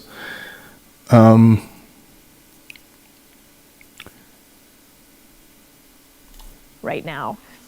And a The movies. person's political ideology, their politics, is that replacing religion, and is that a good thing in our society? Yeah, a couple of things. First of all, there's no small irony in citing religion as a unifying force, as a way of getting people to work together. Fair point. Religion is not the way that we're going to get large groups of people to come together. But let me separate the two parts of your question, because there's a question about government and there's a question about politics. So yes, government is replacing some of the traditional functions of religion, such as criminal justice, such as social welfare. And is that a good thing? Absolutely, it's a good thing, because there's simply no comparison between the scale of what a government can do and what the scale of any private charities, including religious charities, can do. As a result of government social spending, there's been a massive decline in American poverty since 1960. Ronald Reagan once said some time ago the government declared a war on poverty and poverty won. He was dead wrong. Poverty lost. Poverty is down between 75 and 90%, depending on how it's measured. And some of that is due to economic growth, but some of it is due to government transfers like Social Security, Earned Income Tax Credit, Child Tax Credit, Medicare, Medicaid, and so on. So anyone you come across who's suffering from negative utilitarianism, they're engaged in a suffering avoidance calculus. It's always about like who's around the corner trying to fuck me over. The book Enlightenment Now by Steven Pinker is for them. What it does is it squashes so many of these negative utilitarian conclusions about the decline of society and how bad things are now compared to where they used to be. Steven Pinker gives you the hard data and the arguments to cure you of those negative utilitarianistic conclusions. It's a beautiful book. I wish it reached the popularity of 12 Rules for Life by Jordan Peterson, but unfortunately, oftentimes the most important books do not reach that level of popularity. But it's a beautiful book. It just shows you how good we have it and how good we continue to have it as we progress through our history.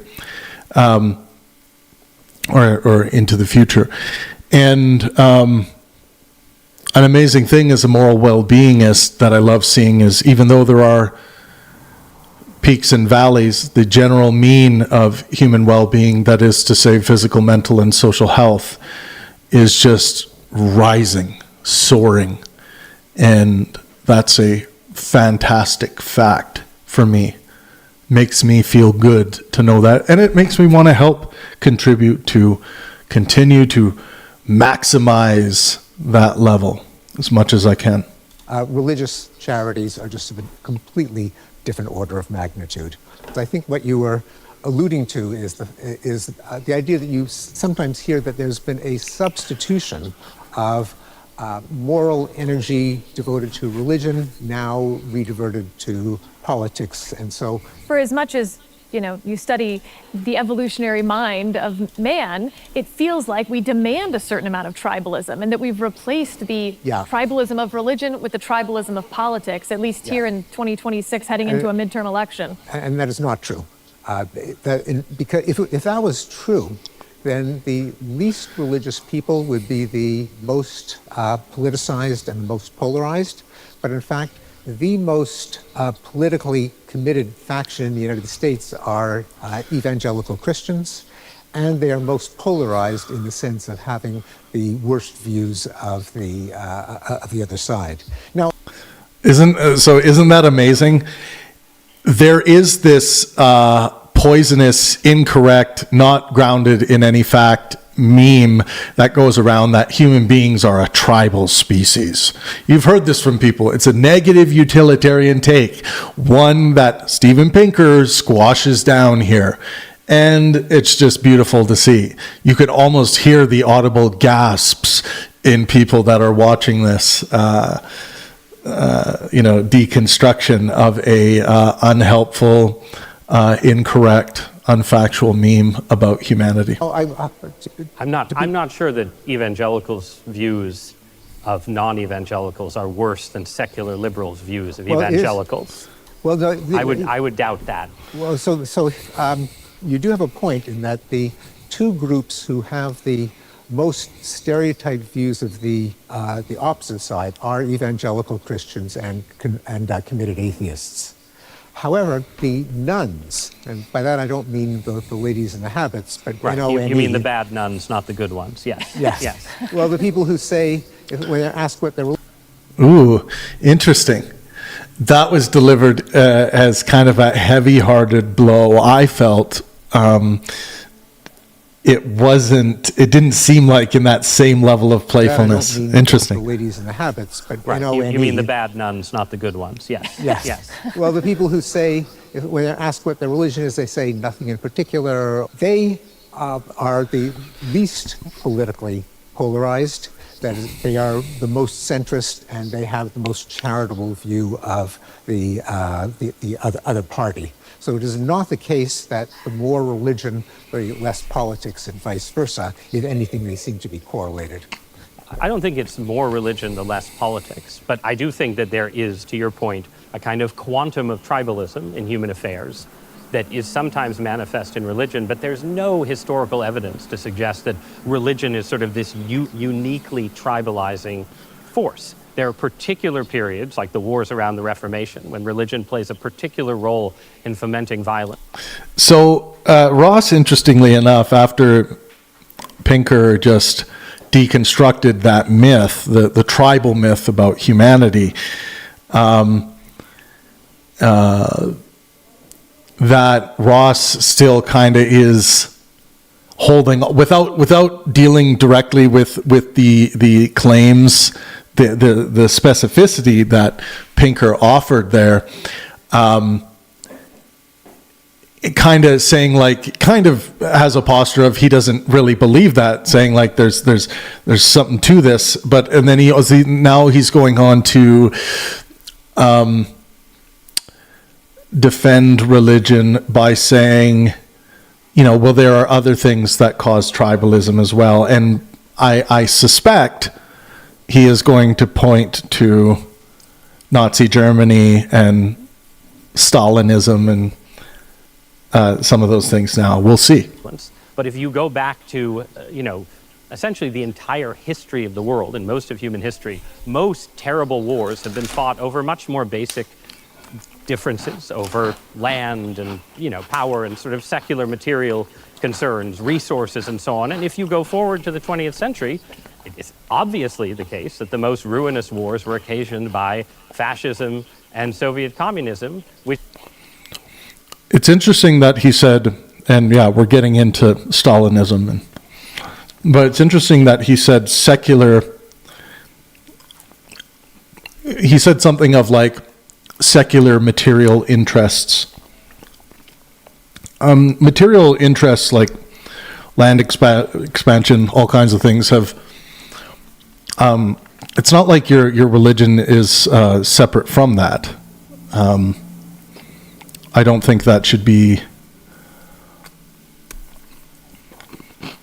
I don't think that's well grounded, if in fact that's what he was claiming. Which were, again, sort of quasi-religious substitutes for sort of religious views about the cosmos. All right, I want to get our next question from Chloe Valdery. Hello. I grew up in a fundamentalist Christian family, and my parents disowned me for being bisexual. Today, I am not allowed to go to my childhood home. So, Ross, my question is for you. How do you wrestle with the fact that many people in this country, in the name of Christianity, are mean and unkind to people because of their sexuality. If I may, so I would say he's going to say something like the meanness is not Christian at all. Those are false Christians who are being mean to others. But to warn someone like yourself about this kind of transgression that goes against our greatest religious teachings, it is right to warn you about that.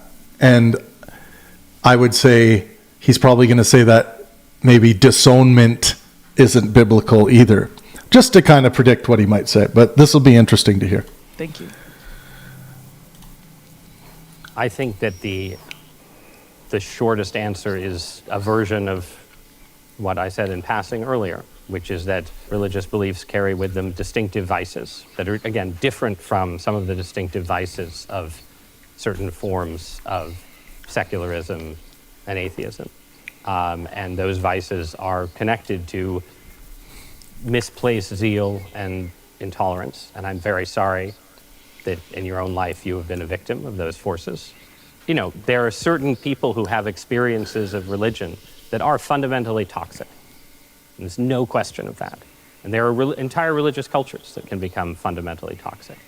And people in those kind of positions are themselves in a kind of uncertain relationship to God and the order of the cosmos. And if God exists, and I'm here to tell you that he does, but you know, if God exists, I think the hope and the confidence is that there is out there in the If God exists, a very nice fallibilist posture in giving this answer, and ethically, I must say, I must reward his ethics in, I would say, transcending many other religious people I've heard answer such questions about same-sex sexual behavior or relationships. I've heard the more, heavy-hearted scriptural answer of, well, I mean, you're sinning and you got to fix that or you're going to hell. This is a beautiful transcending posture by my standards of maximizing well-being for yourself and those around you. In the world, an experience of his love that is distinct from and capable of overcoming the experiences that you've had growing up. Dr. Pinker, this next question from Mark Carlson is going to be for you. Mark? Steve, people like you thought that secularism would lead to rational paradise. Instead, Christian impulses seem to have crept into supposedly secular leftist politics. Love your enemy became suicidal empathy, and let he who is without sin cast the first stone became cultural relativism. Doesn't the history of 20th century Marxism show us where rational materialism leads? And shouldn't you, as a student of history, have seen where this worship of rationality would lead? Well, you're assuming that Marxism was rational? It was the worship of rationality, putting human presuppositions about right and wrong before the teachings of God. If we judge an ideology by its effects, there are reasons to think that the precepts of Marxism were the opposite of rational. Namely, they led to disasters, but people held them anyway, so it was the opposite of the ideal of falsifiability. Beautiful. And they were they led to both economic and humanitarian disasters. So on rational grounds, we can say that Marxism was mistaken. So something I should, while Stephen's giving a very beautiful answer here, something I should outline is I don't like this format. It's less human than the dialectic should be. It's okay for each other to, answer each other's questions thoroughly and answer questions from the audience, things like this. But I want to see more back and forth. I want to see the virtuosity of each interlocutor challenged by the different kinds of cognitive pressure that can come with a more real-world conversational scenario that calls you to be to think more on the fly for longer portions of the conversation. Because we're not really seeing a conversation here. We are seeing responses to questions. This style of communication can be a great teaching tool. It's a great way to set up like a cognitive science seminar with, like, say, two cognitive scientists that have some fundamental disagreements on particular abstractions of let's say a mainstream study. But this is not this is like a hyper-formalized debate structure, but it hardly even seems like a debate. It's more of a sharing of each other's information, absent any serious pressure, kind of in the moment. So this is not, the failure of Marxism does not cast doubt on the value of rationality. It is precisely because we can evaluate it on rational grounds that we can identify what was wrong with it. Likewise, the horrors of the 20th century due to Nazism were not because Nazism was rational, quite the opposite. It had a number of obviously mistaken and monstrous beliefs, and it is by the lights of rationality combined with concern with human well-being that we can judge it as having been ageist. Oh, he dropped the well-being concept. Fuck yeah. Whenever we say well-being, we should specify, and specificity, wisdom, yes. We should specify physical, mental, and social health. When you say well-being by itself, people who are uneducated on the concept, especially the academic usage of the concept, will think well-being just means anything anyone wants to put in there. No, there are facts about well-being. I like Matt Dillahunty's, if you chop off my head, that is antithetical to my well-being, because I would no longer be being, because you can't have well-being when you're dead. I would no longer, there is no being at that point. We deal with the facts of well-being all the time. When it is a fact that this particular mind or mental disorder is causing this person to not be able to do their job. There can be situations where that is a fact. So there are seemingly infinite amount of facts about well-being. Well-being is just not this, it directly relates to our biological reality, which includes our mind, which includes how our biology operates in the social sphere, our sociology. Disaster. I don't think that our problem now is that we have too much empathy. I think that I just have to take a very quick bathroom break. Give me like 2 seconds.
Alrighty. Someone said, your virtue card will look entirely different based on what demographic you debate, though. Maybe the virtue scorecard analysis system, the one I use through ChatGPT, is just going to analyze what's said and infer from what's said some of the behavior. Someone said exactly, you might have a wholly different idea of who you're dealing with if either one of these interlocutors were debating a seasoned manipulator. We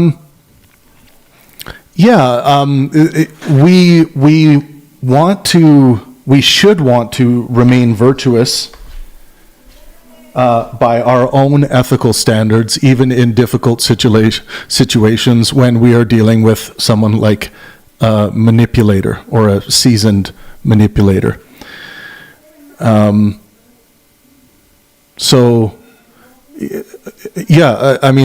should be the goal, to maintain our higher order ethical standards and epistemic standards, not be thrown off by people who are acting much less virtuously by our standards. Allegation that we're suffering from toxic empathy is mistaken. That too much empathy is the least of our problems. If I were to single out some of the things in Christian tradition that I think are worth keeping, then empathy, compassion, forgiveness, forswearing, revenge, all of those are good things, because they can also be defended on rational grounds. Let me follow up on Mark's question here then, which is, set aside the rationality of Marxism. When we look at communism, Marxism, Nazism, the greatest killers of the 20th century, the one thing they all have in common is they were not only secular in that they were not a fight about religion, they were emphatically secular. Religion was, in fact... That's not true of Nazism. There was the Nazism had a lot of support. Pinker beat me to it there. They had the support of the Vatican. Support from German churches. Hitler was not an atheist. Many Nazis were religious. The Vatican did not come out against Nazism, so it's certainly true. Well, these are separate questions, though. Nazism was not a secular ideology. That much is true. And Christian churches, in various situations, made a lot of very unwise and morally disastrous deals with Nazism. That said, the animating theology of Nazism was pagan and I would say satanic. And Hitler's ultimate goal, which you can read about in his Table Talk and other places, involved, finishing off the Jews, enslaving the Slavs, and then getting around to hanging the Pope in his own vestments in St. Peter's. So Nazism is in a slightly different category from Soviet communism, which is more of a kind of self-conscious attempt to build a society without God. The point is that what seems to be replacing religion turns out to be polarizing. It's not just your view of humanism, which I think would be an ideal that most people, even religious people, would agree on, that we could set aside, you can maintain your religion or not, and then what replaces it is humanism. But that's not what we've seen in history. Since the end of the Second World War, with the adoption of the Universal Declaration of Human Rights... Written by a Catholic? Well, sorry. Among other people. Ross, that is totally irrelevant. Yes, that is irrelevant. When you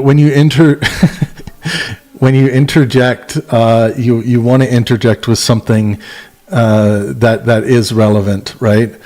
Is it relevant that it even might have come from a Catholic source originally, let's say, but it had to be accepted on a cosmopolitan, multicultural stage, right?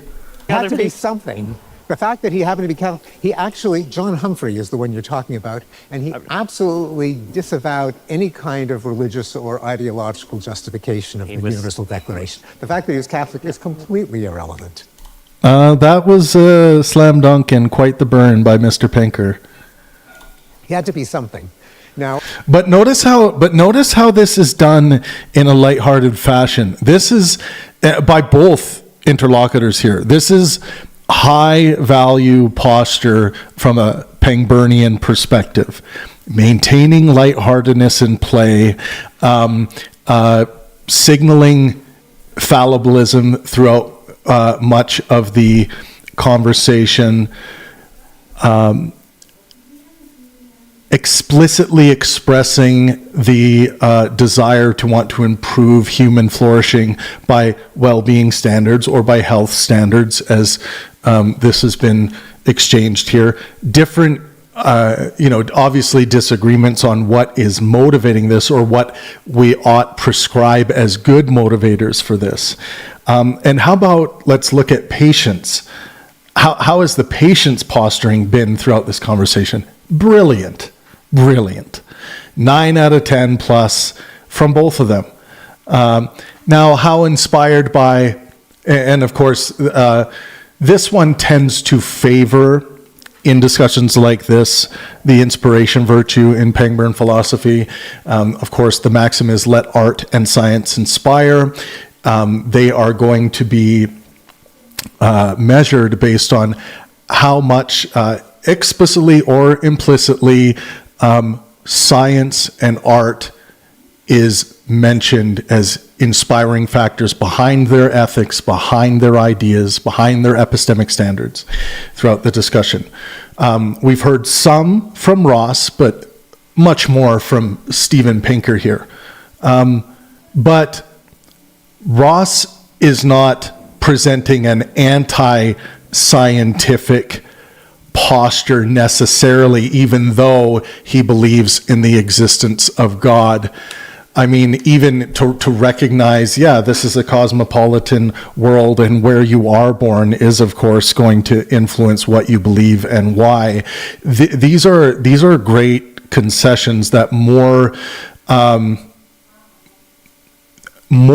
theologians and theists should actually believe a lot of what Ross is saying in his responses here. These are just facts about reality that ought not be denied. And the reassurance of pointing to Steven Pinker throughout the course of the discussion, upholding cognitive science and scientific reality, and the scientific realities that Steven Pinker has outlined in his books, holding these things in high regard, Ross has pointed to. So the posture, the inspiration posture, let art and science inspire, higher for Pinker, but not, when it comes to religious figures I've analyzed in the past, Ross, his posture is very fine for someone in his position defending the seemingly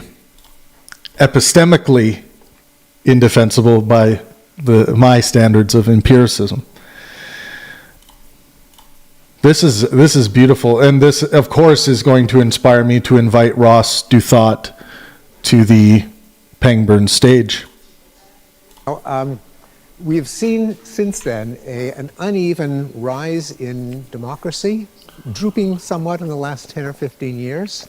But the Universal Declaration of Human Rights was the basis for dozens of national constitutions. But if you look at the overall trend since 1945, it has certainly been a rise of democracy and universal secular values. The fact that religion is declining, despite the history that we've talked about, doesn't that mean that it's failing to provide people the thing that we're talking about? Community, the charity, the hedge against catastrophe that Dr. Pinker has suggested. It's failing in some way if people aren't finding that. I mean, religion has failed institutionally in all kinds of ways in this era. Sometimes by being too intolerant and punitive and cruel, sometimes by being sort of lax and surrendering totally to the spirit of the age so that no one has a reason to go to church, sometimes by having scandals, sometimes by getting enmeshed with politics. Institutional religion is always failing, and then it's always recovering, right? And one of the useful things about being a Christian, though this also applies to our elder brothers in faith, the Jews, is that this is clearly promised in our sacred scriptures from the beginning. If you read the Old Testament, it's not a story of, the Hebrew faith going from strength to strength and just kicking ass all the time. It's like things are pretty good. Oh, nope, everybody lost their faith and started sacrificing to idols. We're sorry. It's time for a Persian invasion. And this goes on over and over again. Then you get to the New Testament, and it's like, well, here's the Son of God, and how are his chosen disciples doing? Oh, they're all betraying him, and one of them really betrayed him, and the rest are fleeing, and so on. Like, if you read the genealogy of Jesus, which is a famously boring part of Scripture that people read at Christmas, and you go through the various characters listed as ancestors of the Savior of the world, they're not a row of like cosmic heroes. They're a row of sinners and screw-ups. And that can be and is often a reason for people to turn away from religion. But those of us who believe in the God of the Bible do have the confidence that for whatever reason, this is part of the arc of human history. And it was sort of, it's in there from the beginning. It's part of the claim that Christian and Jewish faith make, that things will get worse and then they will get better. And so this is, by my standard of ethics, this is a good ethical posture, by someone who I disagree with epistemically on where this is all coming from. But the acknowledgement of these institutional failures and the fact that, there is this decline. And offering some reasons as to what's causing that decline, and giving some historical context from his, collection of belief that this is part of the Christian battle throughout history, the way he sees it. This is a good answer. He's not leaning into the popular dogmatisms here, and it's quite fascinating. God allows you a certain amount of freedom, a room to drift away and make terrible mistakes, and then you have a chance to be pulled back in. Studies have shown that more religious people are more likely to donate blood, give to charity. Where does morality, like a duty to help a stranger, care for the vulnerable, moderation, fidelity, where does that come from without religion? Are you kidding? Can you not think of a single reason why it's good to give blood, other than that God will punish you if you don't, or your preacher told you to? But the humanists aren't giving blood. They are. There's a statistical difference, but that is simply because people who are more engaged tend to be more engaged in lots of things. They go to church, they give blood, they vote. It doesn't mean that religion causes them to give blood. And even if it did, if you wanted people to give more blood, what you should do is have more blood drives, which is where most of the blood comes from. You could say you should all go to church because there'll be a statistically slightly greater chance of giving blood. It's a rather sideways way of accomplishing the goal of giving blood. Yeah, very, very fair question and fair answer from Steven Pinker. However, so far, Steven Pinker is lacking a delivery of a moral quest that would activate a moral quest that is absent of any appeal to God. My moral quest is, if they ask me why aren't there more secular people donating blood, I would say they should be. And they should be because their moral quest should at least lead them to maximize well-being, physical, mental, and social health for themselves and those around them. And giving blood is a fantastic way to do that. And if someone says, well, why should anyone listen to you? Well, I would go back to pointing out what grounds all of this, how we feel about particular propositions. Ross feels very strongly, at least currently at this stage of his life, about Christian ethical propositions. He could become an atheist tomorrow. That's at least possible. But that doesn't mean he would lose all sense of Christian morality that he thought was decent, even though he lacks a belief in this God now, in this hypothetical scenario.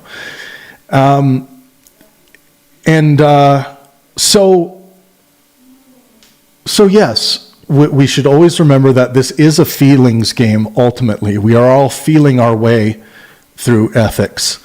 And all the things we commit to, it goes the same for me, how I commit to my current moral quest to maximize well-being for myself and those around me. When I enact that, the practice of it, praxis in philosophy is so important when we're analyzing ethics. When I put that into action, it fills me with good feelings. When I prescribe that to others and see them doing good by way of others' well-being, it fills me with good feelings. That's where it comes from. So I would answer by way of delivering my moral quest and to reiterate that blood is in dire need, and we should all make an effort to go out and donate blood. And, as much as we need. And if there's not a need for a certain type of blood, then we have satisfied that moral duty. And then we can, we can refocus the energy we would have put towards something else. But let me just zoom out to your general question. Why should you care for the needy? Why should you donate blood? Why should you refrain from murder and rape and robbery? You can't possibly say that the only reason to do it is because God will punish you in an afterlife. If God's back was turned, does that mean it would be okay to kill and rob and rape or let people drown or starve? I can think of plenty of secular reasons to do it. Namely, I would not want to be left to starve or drown or die of lack of blood. I would not want to be the victim of murder or rape or robbery. There's nothing special about me, and therefore what I demand of everyone else, I have to accept for myself, both for sheer consistency, for my identity as a moral person in negotiations with other people, and my concept of myself, looking at in a mirror, and So the whole golden rule, do unto others as you would want done unto you, it breaks down actually. It's not strong philosophy. And I'm surprised Pinker is delivering this in this situation, but I think this goes to a greater issue in secular ethics where discernible moral quests, instead of describing the biological realities of how we can see horrific things and we wouldn't want those things done to us, and then some kind of prescription being born out of it, well, then I better treat others that way so that they treat me better. Stephen said a little more than that, but I think this doesn't scale to people who are power hungry and power driven and are just willing to step on anyone's toes or face on their way to climbing the capitalistic ladder. And if someone else steps on their face while they're trying to climb, they're like, well, that was fair game. This is not good ethics. This is not strong grounding. Anyone who's going around, believing that is their grounding for a full ethical outlook, and that will somehow in practice produce good results. The fact is, some people think it's fair game and all fine and dandy to be stepped on if that person is trying to climb the same ladder as them. That is a bad piece of philosophy. Because it's clear that we would all be better off in a world where everyone helped each other and refrained from hurting each other. Correct, but that is a different claim. If we are promoting helpfulness, which is promoted in the communication maxim in Pangburn philosophy, good faith and helpfulness are the minimum requirements for a fruitful dialectic. But you can also scale that to the moral quest, well-being, maximize well-being for yourself and those around you. As a moral quest takes care of helpfulness. One of the greatest ways to maximize well-being for another person is to be helpful to them in their purposes. And that can include giving food, water, shelter, advice, all of this kind of stuff that would, so yeah, Pinker is getting on to the right track here, but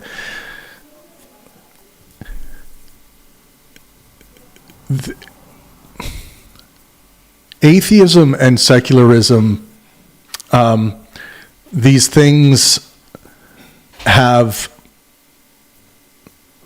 failed to create discernible memes that are potent, ethical memes that are potent, that are grounding, that are worthy of flying on your flag in the front of your home, putting up on a billboard or poster. There is some of this stuff, but I would say not potent enough and not articulated well enough. Steven Pinker, one of the greatest minds that I think has ever even walked the planet, has made quite a few errors, in my view, when talking about his secular ethics throughout the course of this discussion.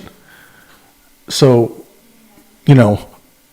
Sam Harris does a quite a good job of this as well, but he too makes mistakes when trying to deliver the goods and the grounding, mixing moral realism and anti-realism in a way that is unclear in the case of Sam Harris. So we got to get this articulation issue straight. We got to get the grounding straight. We got to get the moral quest straight. And for me, thus far, the best I got is maximize well-being for yourself and those around you. Compared to a society where everyone was a rapacious psychopath. That's why we should be moral. God has nothing to do with it. Over to you. I think generally every society is likely to work out some kind of moral code with some of the practical benefits that Dr. Pinker mentioned. People like to live under orderly conditions, yes, where they're not randomly killed on the streets. Yes, that's absolutely true. So what does religion add to that? Well, first, it adds a point of reference that is outside the norms of your particular society, right? A reason to stand outside decency and basic public order and make a stronger stance for truth and justice, even if it cuts against the practicalities and the orderly web of social relations that your society has worked out. And historically, we see this over and over again from a variety of historical figures. It's not specific to Christianity. You can go back to, Antigone in ancient Greece and go all the way forward to Martin Luther King in the segregated South. Again and again in human history, you have moments where people find a capacity to stand in judgment on what is wrong with the good, decent order of their society, the sins that it covers over and tolerates, because they believe that there is a standard of morality that exists separately from what we all get together in society and agree upon in order to get along with our lives. And what happens in Dr. Pinker's argument is that as an heir of Jewish and Christian civilization, he imports as this kind of commonsensical position metaphysical propositions about the existence of these human rights that no one has ever seen of or heard of. He cannot show me a human right under a microscope. He cannot prove to me in a mathematical theorem why, segregation. So Ross is, of course, now going to point to the grounding. Where is Steven Pinker getting all of this from? And it's a reasonable question. And the key for Pinker is going to be able to articulate this clear and concisely in a way that people could easily steel man as they walk away from this discussion. Was wrong, why it was wrong to murder people in the Gulag or the concentration camp for the sake of a better tomorrow. He asserts that it's necessary for, again, sort of decency and order and so on, and often it is, but there has to be a stronger reason when you find yourself in a position where what the society says is out of joint with what you think are the fundamental truths about the universe. And the last point, this applies especially to the powerful, right? Again, I'll sound like a left-winger. Speaking truth to power. Where does that line come from? Well, it comes from the fact that there are lots of people, powerful people, rich people, who Ross might not want to sound like a left-winger. Interesting. listen to your spiel and say, well, that's all right for the ordinary person, but I'm rich and powerful. I would obviously benefit from exploitation. That has been a big part of the story of human history, and you need to have a better argument than, well, you should, follow the golden rule to convince let's say, Elon Musk or Jeff Bezos or a Donald Trump, the lions of the world, that they should take account of the lambs. And that is a big part of what religion, prophetic religion, has been able to do. And Look, this is great challenge from Ross, very well articulated to Steven Pinker. I like the idea of what do you have to speak to the lions of the world, why they ought care about the lambs? It's a great question. And again, I would simply say, well, my moral quest that fills me with good feeling is to maximize well-being for myself and those around me. And I believe, and I can show logically, that if we did that, if we all at least did that, we would transcend almost all of the chaos and things we wouldn't like to experience in our reality if this was worked towards as a common goal. And something crazy about this, by the way, this is how well-being as a moral metric is what's functioning on the national stage. The United Nations, crimes against humanity, for example, is measured by well-being standards, physical, mental, and social health standards and outcomes. So, and you notice in let's say in Western culture, for example, and in fact, I would say most cultures around the world, well-being is the metric used of morality when fighting for new legislation or for reasons of upholding old legislations. We're looking at the deontological and consequential aspects of rules and regulations. And I think it's fantastic because I'm a moral well-beingist. But when I look around the world and I run analysis of what's going on around the world, it becomes quite clear to me that well-being is the common game. And it doesn't surprise me that it emerged as the common game. Right now, internationally, that trumps any kind of religious belief, and for good reason. Regardless of what someone believes religiously, if you are being murdered en masse, the rest of the world is going to, or at least certain members of the world, are going to come to your aid. Because what's happening to you is bad. Why? Not because any religion has said so in this sense. In this sense, it's because of what's happening to the physical, mental, and social well-being in this calculus. Elon Musk, who calls himself a Christian, has been convinced by that? Elon Musk is sadly somewhat far from Christianity as he prepares in the name of science and reason to, I believe to quote him, bootstrap human intelligence from its biological substrate into its technological future. We're going to take a question from Carlos Agnana. Thank you so much. Thank you. Growing up in Pinker didn't have a chance to answer the grounding question. I wish, unfortunately, I don't know this lady's name. Let's see. They didn't even put her name in the description. Oh, that sucks. Venezuela, Catholicism felt imposed on me, which made me skeptical of it. After immigrating to New York City some 4 or 5 years ago, where faith is not as dominant, I've come to appreciate its role in shaping who I am and shaping Latin American culture.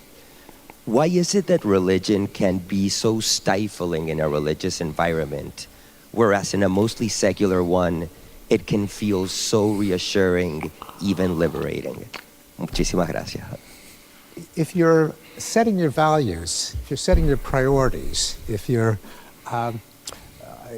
identifying what makes life meaningful by reason, by commitment to human well-being, then you can identify what it is in religion that is valuable and retain that and slough off the stuff that is actually harmful. So you apply the criteria of human flourishing and human reason to religion. You can unbundle the various good and bad things that are put together in the package and select the ones that actually can be defended. Yeah, and Pinker did use big W, well-being there, which was fantastic. And I think that, ethically, that's what I think he should be delivering. And slough off the punishment of gay people, the denial of rights to women, the archaic factual beliefs. That is Sorry. like such as that the world was 5,000 years old, such as the world was created in 7 days. One can just. So after Ross laughed, Pinker gave such as, 2 core beliefs, these seemingly factual beliefs that Pinker was responding to, and, why they should, quite obviously be rejected, or that you can reject them so long as you have a metric by which you are measuring these things. Can decide that the ritual, the music, the community are worth keeping, whereas the archaic and repressive parts can be sloughed off. I think Christianity is completely compatible with a understanding of creation that does not require 7 literal days. So that would be an example of a archaic claim or an interpretation of Genesis that Christianity can survive without. One thing I'll say is, in my first book, which is getting closer and closer to being completed, I show that many of these world religions, including Christianity, are actually very compatible with the 6 Pangburn virtues and maxims. Where the disagreement starts is when any of these world religions start causing measurable detriment to well-being, physical, mental, and social health. That's when we start seeing separation. And I would say the religions are going in the wrong direction. So yeah, Pinker is talking about using well-being as a moral metric to, keep as much of your Christianity as you want, so long as it's not in violation of well-being as a moral metric. And much of Christianity is not, or at least I would say much of Christianity in this example, and in the way that it is practiced by, I would say, many people I've seen in statistical studies, the main things they focus on and the main ways they act in the world by virtue of their Christianity. A lot of this is compatible with my moral quest to maximize well-being for yourself and those around you. a lot of what Jesus taught or preached is compatible as well. So yeah. Christianity is not, I think, cannot survive without the archaic claim that Jesus of Nazareth physically rose from the dead, right? There are certain things that religion claims about reality, that any religion claims, that are fundamental, and certain things that are secondary. And a religion where secondary issues are challenged or complicated by scientific findings or public argument can survive. But if Dr. Pinker and I could take a time machine back to first century Judea and observe that the empty tomb was not empty and that there was some purely naturalistic explanation for what happened at Easter, then my Christian faith would not survive that. Absolutely. And it is, I think this is where this complicates slightly my suggestion that, you know, you should respect the truths that are available in all of the world's major religions. You should, but you should also be looking for a religion whose most important claims you think are fundamentally true. That is something that is worth looking for. You shouldn't be a pure relativist and say, well, I like the music and that's the reason to stay. It does in fact matter whether Muhammad was the seal of the prophets, whether Jesus of Nazareth was the Messiah, and so on through similar propositional claims. If AI, we created the artificial superintelligence, it moves on technologically from where it is now to what it could be. Yes. Beyond, and accelerates beyond human control, right? The singularity. Would that prove or disprove the existence of God for you? For me, I think that the development of artificial intelligence generally is in keeping with the argument that I've unsuccessfully tried to press on Dr. Pinker about how the remarkable capacities of the human intellect to understand and shape the world are indicators that we are actually made in the image of its designer. So the fact that you have this incredible takeoff in AI based on a few sort of small basic premises of research that gets you to the point where you can have, you know, incredible coding agents and whatever else is, I think, totally consonant with, and in fact confirms my broad world picture. I don't think there's any version of AI that would disprove the existence of God. I think there are forms of AI that would convince people that either that the AI was conscious or that we ourselves were not. I think that would be a false and dangerous idea, but I think it could be a very potent one. If we had AI that moved beyond human control and the AI became religious, would that make you question your own lack of faith? Well, given that current AI is trained on human output, and human output contains a lot of religious stuff, it wouldn't prove much. It would prove that it was emulating what it was trained on. I think what the existence of artificial intelligence does show is that you don't need an immaterial soul or any kind of mystical non-material substance to achieve human intelligence. And quite the contrary. I'm not sure if I understand Ross's argument that our ability to create artificial intelligence is another proof of the existence of God. Namely, he made us smart enough so that we could develop artificial intelligence. It's all proof of the existence of God. That's the key. Okay. Properly understood. It seems to me that the idea that human intelligence is proof of the existence of God is quite gratuitous, particularly, and if anything, the ability to create artificial intelligence out of silicon shows that intelligence does not depend on some immaterial substance. It depends on information processing. It depends on algorithms. This has been the dominant theory within cognitive science of what makes humans smart, namely that... Yeah, we're right into Steven Pinker's wheelhouse here. And very, very interesting exchange. I would, you know, you're all familiar with the Pangburnian stage, good faith and helpfulness, as the governing rules for the battlefield, but, you know, for the most part, we try to not throw moderators in the way. So I would like to see more back and forth from these guys.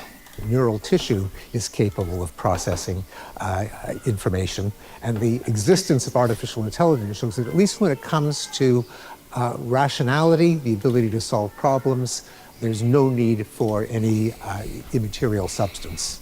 If AI is able to achieve consciousness, Mr. Douthat? What then? Well, Isn't- first of all, I'm curious if Dr. Pinker thinks that AI is already conscious, since if you think that the intelligence of existing AI agents is an indication that humans are not so impressive.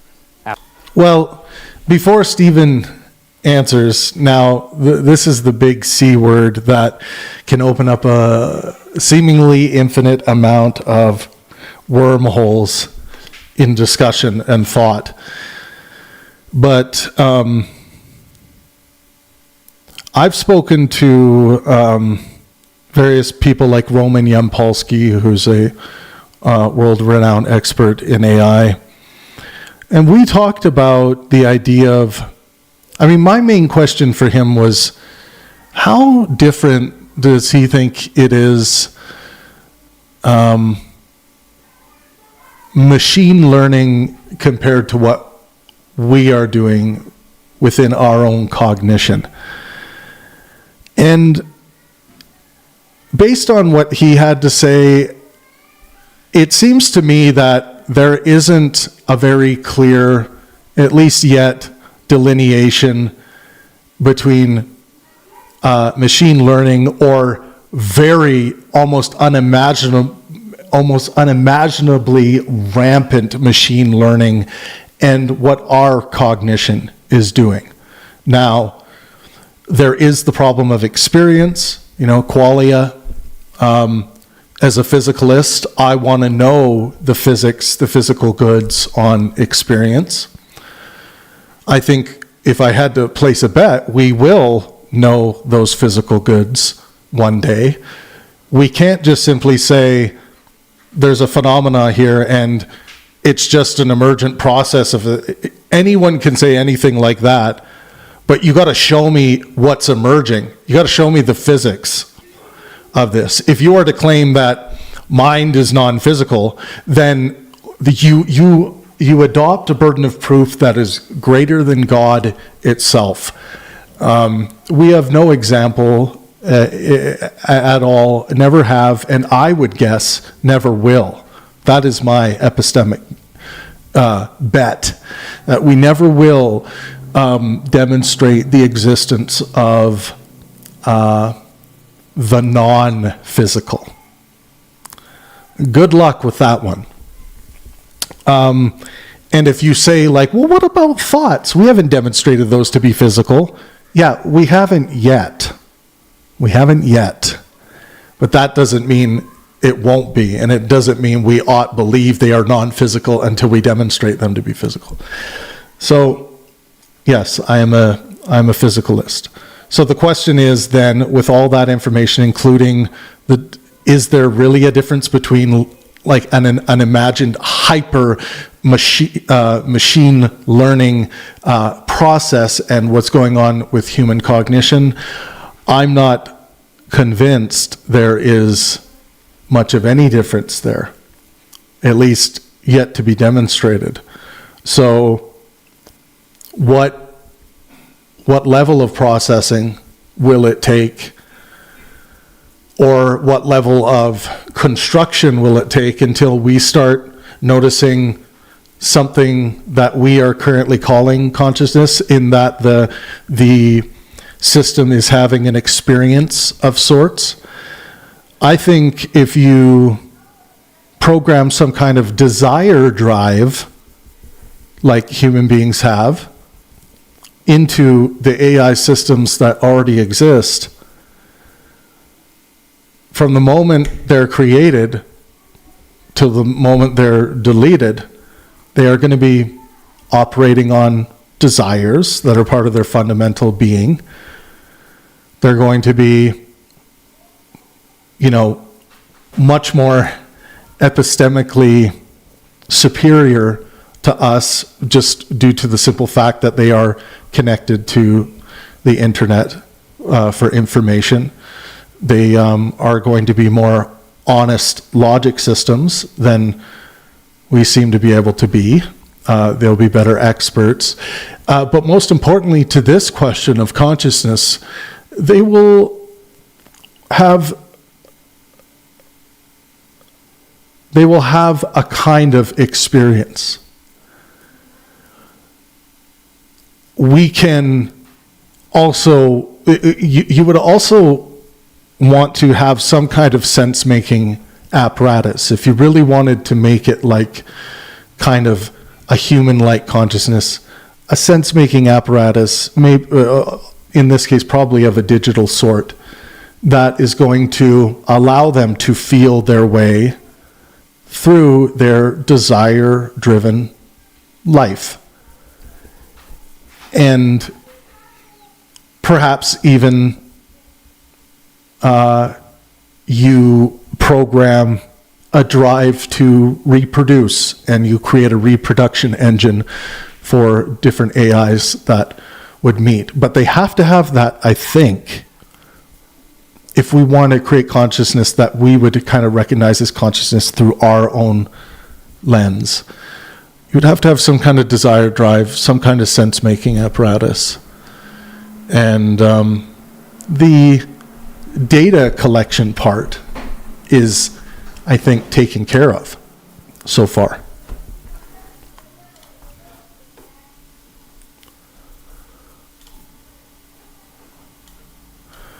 Okay.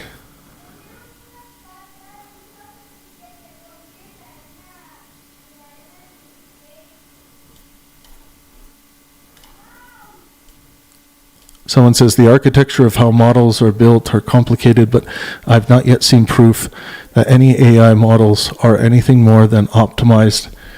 I think you mean text word generators? Yeah, no, that's wrong. They are artists. They are artists. They're musicians. They're visual artists. They are brilliant, task-oriented machines. They are the greatest research tool we've ever created. They are so much more than just text word generators. They are experts in many things to a degree that is beyond the accuracy that most of our experts can deliver when it comes to the information. And we are improving on the practice. We talk a lot about praxis in philosophy. But in China, they are already testing surgeons, AI surgeon robots. So, yeah, they are war machines, AI systems. There's so many things. After all, or are AIs conscious right now? It beats the heck out of me. Okay. So should we assign? It's a fine answer. So should we should be agnostic and not kill them, right? Well, shouldn't turn it off just to be safe. If there was, I would not attribute consciousness to the current generation of AIs. I'd feel no compunctions about pulling the plug. Mm-hmm. Who knows what would happen if we had a lieutenant commander data, something that was so convincingly human that it would engage our empathy and make it very difficult to deny consciousness to it. Personally, I don't think it would be conscious. Why not? But I couldn't. So Pinker there, it made an excellent point. Obviously, one of the most famous cognitive scientists in the world, if not the most famous, referencing this appeal to our empathy. And when I was talking about creating a desire drive, giving sense-making apparatus, a lot of this is just setting it up to a level that this machine learning all of a sudden starts appealing to our empathy enough for us to view it as a conscious creature. Isn't that wild? But brilliant. The thing about consciousness in the sense of pure sentience, first-person subjective experience, is that by definition you can't tell if anyone else has it, including, of course, other humans. That is, it's impossible to tell if any other human is conscious. Aren't We you do sawing off now the branch on which your entire philosophy rests? You've spent the whole evening telling us it's self-evident. We don't need Christianity. It's self-evident that we should care about the well-being and feelings and experiences of I don't think Steven Pinker ever made a claim of self-evidence. other human beings, and now you're telling me that you can't even tell if I have those feelings at all? Well, This is what I mean by the self-undermining nature of the materialist project, right? The worldview doesn't It's not the materialist project, it's the physicalist project. Materialism is way outdated. fit together. You have pieces that don't fit. Forget materialist. What I'm advocating is not materialism, but naturalism. That is, nothing spooky, no ghosts, no spirits, no spooks. Information is not material, Right. but it is a constituent of the universe, and it's responsible for our understanding of intelligence. I have a very strong conviction, I think we all share it, that every one of us is conscious. We're made of the same stuff. We know that consciousness depends on neural tissue. Other people have the same neural tissue that we do. Each of us knows that we are conscious. That suffices to attribute consciousness to other people. When it comes to entities that could replicate our intelligence but are made out of different stuff, then I think our convictions of whether they're conscious starts to fade. And so too does our ethical responsibility. If we actually had a humanoid robot, then I think those ethical intuitions would be sorely tested.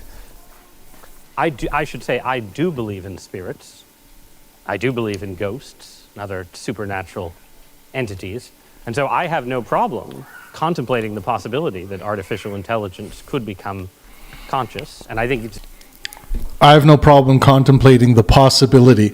This is the most common error I see born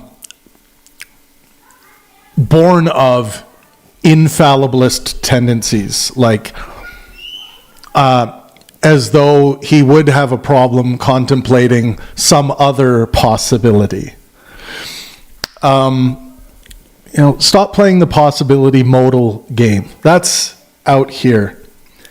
It's like an artistic realm where anything goes.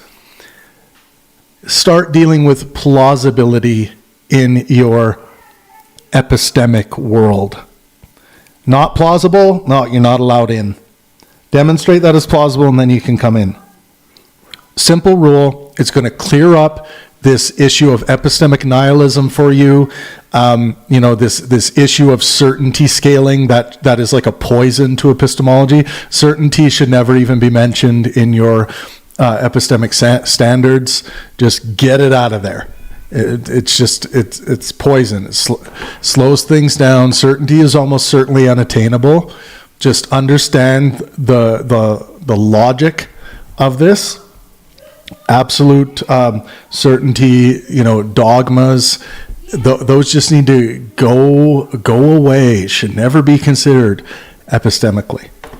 It's useful, though, to see the process of building artificial intelligence in that sense, not as the construction of a consciousness, but as a kind of summoning. The idea that if you do enough information processing at high enough speeds, some kind of ghost like us, some kind of direct self-aware being can come live inside the silicon. As a Christian, I worry about what kind of being you end up summoning. Sierra Walensky has a question. Sierra, please stand up. Thank you so much. I respect many aspects of the argument for religion, but I think the conversation overlooks the reality for women. I grew up in Salt Lake City in the shadow of the LDS, the Mormon Church, in a repressive, misogynist culture. From that experience, I understand traditional religion as a force for patriarchy. How do we reconcile the need for women to be respected as equal within these traditions? Thank you. I think the broad point that I would make is that patriarchy historically is a constitutive feature of almost all human societies, almost irrespective of their religious beliefs or perspectives. And the strongest line and thread challenging patriarchy or changing it and altering it in various ways exists in the context of the Christian West and despite Dr. Pinker will dispute this, but I think you can follow the thread back all the way to the New Testament, the role of women in the New Testament, how Jesus relates to men and women, and then through the rather distinctive place of female independence in medieval and pre-modern civilization, even before you get to modern feminism. Is patriarchy a religious reality or a sociological reality? Well, it's both. And to overcome it, one has to set aside various religious dogmas and simply reason your way to what does confer human rights, such as consciousness, such as agency. In doing that, one comes to the conclusion that there is simply no defensible grounds for discriminating against or exploiting women. One has to slough off the religious dogma that got in the way of that, or the cultural dogma. It's only not just religious. Let's move to my final round here. What is something that each of you would concede tonight? A point that the other made that you found compelling, that made you question perhaps some of your own positions on this? I'll start with you. I will concede again that first, Dr. Pinker is correct to identify, many historic and contemporary crimes perpetrated in the name of religion. I still think it is an error to sort of assert that the category described as religion can be reduced to crimes committed in its name. I think that would require you to denounce all of politics for the same reason, but I'm conceding, not arguing. I'm conceding that there are characteristic vices of religion and modern liberalism is, from a Christian perspective, a kind of heresy of Christianity, I think, or a stepchild or something else. And I would say, from a Christian perspective, that this particular heresy has enabled Christianity, especially in the American context, to be shed or limit some of the temptations towards intolerance that have plagued religion throughout history. And in that sense, I think Dr. Pinker is correct that there have been certain significant gains to human welfare that have come about in the context of a weakening hold on religion. What's the best point that Mr. Douthat made tonight? That a case for religion can be made not on the basis of faith, but on the basis of reason. That is, that it's not a question of dogma or inerrancy of religious authorities, but that one can muster a rational and empirically based argument for religion. Muster.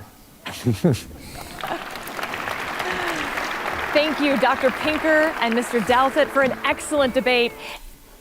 Okay, well, I very much enjoyed that. Very good on CBS News and the Free Press for producing this. It's, of course, not the structure I like to see in a dialectic or even a debate. I think there's too much humanness robbed from it. But even in saying that, I really enjoyed that. And thank you to everyone who came by and watched this with me and went through the analysis. I really appreciate it. A tighter edited version of this will be dropped on the channel. This live stream will be set to unlisted. I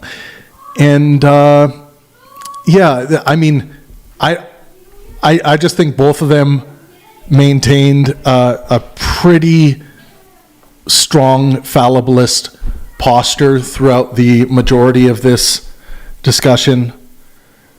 The promotion of well-being was there. Good faith and helpful communication throughout the entire conversation. I guess they're calling it a debate, throughout the entire debate. They maintain a high, strong posture of patience throughout the conversation. It was very nice level of lightheartedness. It was like watching these two converse under the heat of the sun with sand in their feet, and deeply inspired by art and science throughout the conversation. I would give Steven Pinker a few more marks for having more scientific citations, but that's partly because he is a scientist. I'm not sure about Ross, whether they two are a scientist as well. Let's see. Oh, New York Times columnist Ross Douthat. Great. Well, after this stream, I will be inviting Ross to the Pangburn stage. Thank you all for joining me. I appreciate it. Make sure you're out there maximizing well-being for yourself and those around you. And as always, let art and science inspire.